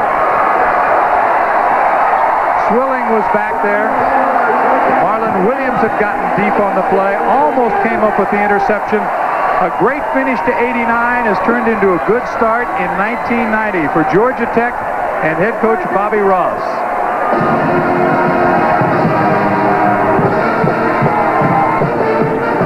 There's the final final score, Georgia Tech, with 14 points in the fourth quarter, has come away with an 8-point victory, 21-13. We are not finished in Atlanta. A lot more to go. We'll have some post-game interviews, all the stats and comments when we return. ACC football has been brought to you by Coors Light, the one that won't slow you down. The Silver Bullet is the right beer now. By the airline of ACC country, Delta. We love to fly, and it shows. By the Jefferson Pilot Life Insurance Company. For insurance and financial services, better call JP. And by Buick, the new symbol for quality in America. We're back live in Atlanta, Georgia, where Georgia Tech has just won its opening game of the season over the Wolfpack of NC State. Standing here with a very happy Bobby Ross. Coach, congratulations. Thank you, Mike. I knew it would be just like this. It was a very tough game. You got to give NC State a lot of credit. They played very hard, and I think we did too. And I was really pleased with the character that we showed. We got behind. Things weren't going well, but we hung in there and won the game. Two things. Number one, your defense in the second half. You gave up some points in the first half, and you had some turnovers. The defense got put in a bad situation at times. But, boy, did they really rise up in the second half. I thought our defense played well the whole game. You know, the first 10 points they got, we gave them on the first fumble of the game. They got 3 out of that. And then they picked up the fumble and went in one. I thought our defense played super the whole game, Mike. On offense, you were coming in here without Edwards. Bell, Wright, really picked up a lot of the slack and ran the ball exceptionally well for you today. They did. We think they're good backs. They haven't played much, and they just needed to get a game under their belt. I think it was a good game. It needed to be tough. It needed to be hot. That'll really help them. You know, in the past, you've started the ACC season, and you've had to look uphill a little bit. So to get off to a start like this, to win this first ball game, it's a big ACC game. Just what does it mean to Georgia Tech and your program here? Well, it's not downhill, Mike. I can tell you that. I think what it means is that we've won one. We're going to stay very focused, one game at a time, and take it that way the whole season. All right, Bobby Ross, congratulations. Your first win of the season. Let's go back upstairs right now to Jack and John. All right, Mike, thank you very, very much. It has been a long, hot afternoon, but a happy finish for Georgia Tech as they do keep it going. They've now won 7 in a row in this stadium. 21-13 is the final score. And they won the ball game despite, as I'm joined upstairs by Jack Corrigan once again, despite the fact, Jack, that they really were not able to take advantage of a lot of the opportunities they had. They had some chances. They got the football in good spots. They got the turnovers and didn't cash them in. But when they needed to, it seemed like they got the drives and they got things going at the right time. Well, we talked about the day being one of attrition, and as the heat took its toll and the turnovers were a direct result of the heat, I feel, I think the significance of this victory and the way they won in the fourth quarter shows you how the Georgia Tech program has changed during the Bobby Ross era. They now have the depth of personnel that they can go to a Jeff Wright late in the ball game, a fresh pair of legs that can go out there and get the job done for Georgia Tech. They have fresh linemen on both sides of the football with the ability to shut down the opposition and to create the holes on offense. I think this was a total program victory for Georgia Tech. It speaks a lot for where they have gone over the past couple of years. A total program victory, but time for us to salute the players we think did the best jobs today. Some individuals are Schick MVPs. Go to Tyler Lawrence of NC State. He was terrific. Jeremiah McClary for Georgia Tech, and as part of the Schick Most Valuable Player Award Scholarship Program, Schick will donate $1,000 to the Atlantic Coast Conference to be distributed among the member institutions under a conference-approved plan. The Schick Slim Twin disposable razor. It reaches every place on every face. And let's go downstairs. Mike is standing by with Ken Swilling. Michael. Well, thanks, guys. And, of course, Ken, the All-American candidate, the real leader on this defensive football team. Got to be one proud football player today. Well, yeah, we're very proud.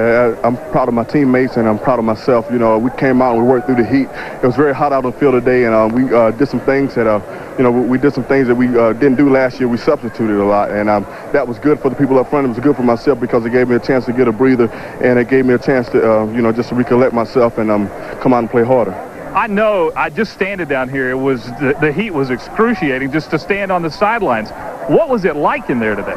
It was hot. It was really hot. There come sometimes when you just have to dig down deep and go for what you know, really. And sometimes you just out there on instincts, and that's where it was out there today. And I just thank God that we came away with the victory because, in weather like this, you think about cramps, and I don't think anybody caught cramps too much. But everybody did a good job and did what they were supposed to do, and it allowed us to come away with the W. You know, all games are important as you go through the course of the season. You guys finished off so strong 1 year ago, but to get that first win under your belt on the first Saturday of your season has to mean an awful lot to you. Well, yes, it means a lot to me, and it means a lot to our ball club. It gives us added confidence. We already had confidence coming into the game, but I can still feel a little doubt in our minds. Whether we could win, whether we could carry on the winning tradition that we started on last year with the home games. And, just coming out and winning today really gave us a lot of confidence, and hopefully we'll continue to win. Well, Ken, good luck to you this season. I know you're going to have a great one, and congratulations on the big win today. Thank you. All right. Now we're going to bring in here one of the running backs, William Bell. Congratulations to you. You guys had to step up a little bit with TJ being hurt, and you picked up the slack, and especially in the second half, really controlled the football. Yes, the offensive line did great. Receivers blocked downfield, and the defense just did a superb job. They didn't give up any points, really. Just 3. They didn't give up a touchdown. Tell me about that touchdown play. Well, all I know is that I came around and it just opened up. And they came on a blitz or something, and I was free. I was just open, wide open, and Sean just laid it up there. All I had to do was catch it. 6 very important points. Well, congratulations to you today. A fine football game on the entire offense, and a real team victory today for Georgia Tech. Okay, thank you. All right. A couple of the players here who are awfully happy and excited about their first win of this 1990 season. Let's go back upstairs. Jack and John. All right, thank you very much. We're going to check out some stats, a chance for me to thank Ginger Littlejohn and Joel Alderman for helping us upstairs. And there are the final stats unofficially as we have totaled them out. And Georgia Tech coming back in that rushing category, doing a good job. Passing wasn't really a factor here today. Well, you stop and consider what Georgia Tech's numbers were on the ground in the first half. They did not run the ball all that well in the first half, had just 36 yards, so 135 yards on the ground in the second half, particularly in that fourth quarter. And, of course, the turnover factor. NC State threw 2 interceptions. They fumbled 3 times. They also had a punt block. Although Georgia Tech was not able to take advantage of most of those turnovers, John, they did negate any kind of continuity that NC State wanted to get on offense. And just over 40,000 on hand to see this one at Bobby Dodd Stadium, Grant Field. 46,000 is capacity, and a great start considering the fact that school is closed here, and they get it off on the right foot. Now it's time for the option play of the game, brought to you by Option Gray Coverage for Men, the advanced way to get rid of the gray. With the game still on the line, 14-13, late in the ball game, Jeff Wright, the young redshirt freshman tailback, and we're having a little bit of a machine problem. Now we've got it Must going. Be the heat. Yes, turn the corner. Good blocking right there, number 88, Derek O'Shea, and number 17, Tom Covington. The 2 tight ends clearing the way for the freshman tailback to put it into the end zone. That was the clincher as Georgia Tech goes on to win its first game of the year, 21-13. 21-13 is the final, and Tech did it with 14 points in the fourth quarter. They pull it out 21-13. We'll have more from Atlanta. First, a word from your local stations.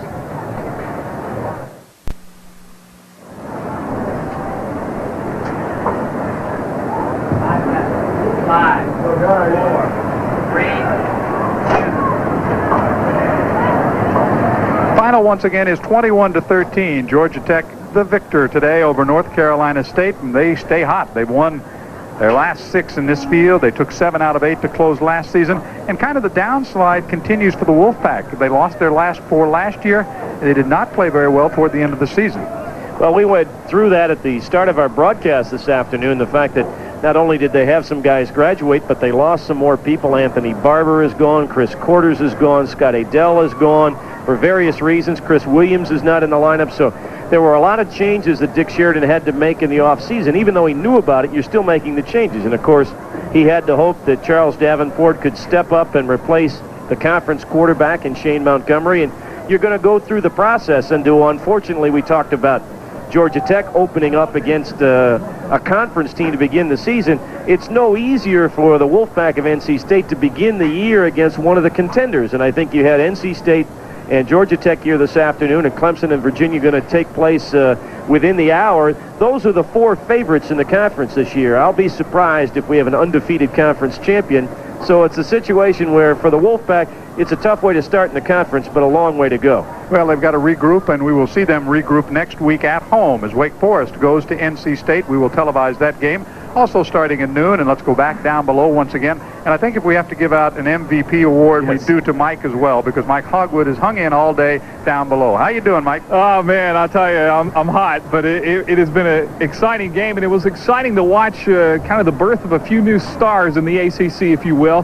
One of them, Tyler Lawrence, number 58 for NC State. As you said, he played a great game today. And remember, he was a backup. He was not a starter in this game.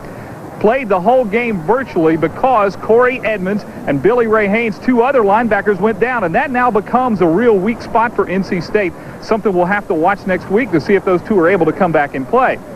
Tyler Lawrence is from Greensboro, North Carolina, played on two state high school championship teams, and really was disappointed last year when he didn't get to play very much and didn't play at all, and he was redshirted and had to sit out. But the wait paid off, because today is, for NC State, I think he really started making a name for himself and is off to a great career at NC State. And he'll be fun to watch as his career progresses over the next 4 seasons for the Wolfpack. We'd hope to talk to Dick Sheridan about the game down here, but he is still in the locker room talking to his players, and if he comes out in the next moment or two, we'll certainly try to grab him and get him on the air for you. All right, Mike, thank you very, very much. We are going to check some other scores from around the country, and keeping in mind what is happening here.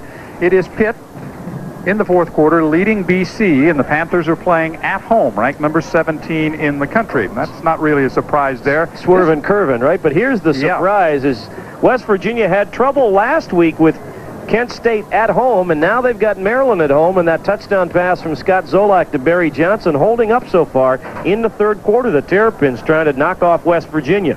How about Tennessee, ranked number 8 in the country, fourth quarter, a big lead over Mississippi State? Even without Chuck Webb, they are still playing very, very well for Johnny Majors in 1990. Elsewhere on the scoreboard, the Penn State Nittany Lions, 21 in the country, and they are being upset at home by the Texas Longhorns. Dave McWilliams has had his problems getting that Texas program back to its former glories. That would be a major upset. And the Navy leading Richmond in the third quarter. 14-10 is the score there as the midshipmen try to get off right, leading 14-10. Number 10, Nebraska, being extended a little bit by Northern Illinois. Again. That's right. It's been deja vu for Nebraska in that situation, but you got to believe the Cornhuskers will pull away in that one before it's all over. Jack mentioned what is coming up in the ACC, Clemson and Virginia. That game will start at 4 o'clock. You saw what was happening between Maryland and West Virginia. Duke is off this week, and tonight a couple of games. North Carolina 1-0 takes on South Carolina, and also tonight it'll be Wake Forest 0-1 at home against Appalachian State. 21-13 is the final here. Georgia Tech over NC State. We've got more to go. JP Sports coverage of the ACC continues in a minute. Biggest crowd for an opening game here in Atlanta since 1984, and they went home happy because Georgia Tech defeats North Carolina State 21-13. A lot of turnovers in this football game. It seemed like it was one way and then the other. This is a turnover that led to a touchdown.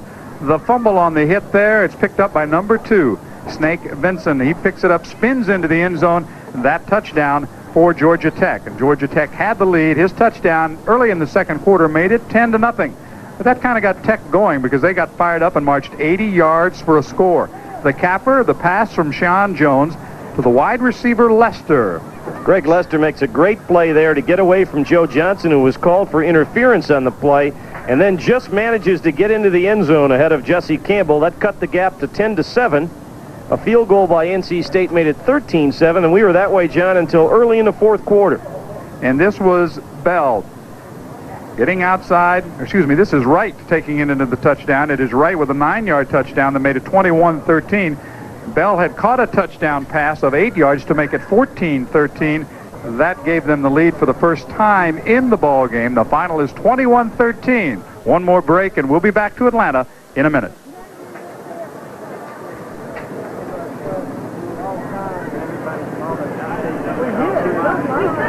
We're 21-13, the final. Tech with 14 points in the fourth quarter to win their opening game of the 1990 season. And it was, as expected, a dandy here in a very red-hot Atlanta, Georgia this afternoon. And a chance for us to remind you that the executive producer of ACC football is Jimmy Rayburn. Steve Craddock produced today's game. The director was Dave Burchett. Our associate producer is Beverly Rumley. Network coordinator Tony Johnson. Technical director Terry DeCarlos. Our graphics producer Ken Neal, and the rest of an outstanding JP Sports crew.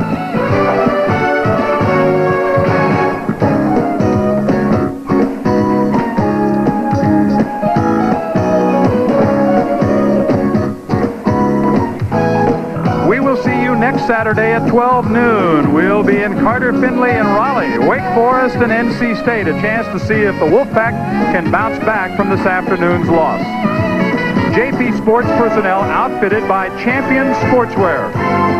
Contribute to your favorite local ACC school by renting from Budget, the official car and truck rental company of the ACC. Remember to call Budget for details. Once again, 21-13 is the final. My thanks to Jack Corridan and Mike Hogwood. I'm John Sanders. You've been watching JP Sports' exclusive coverage of Atlantic Coast Conference football.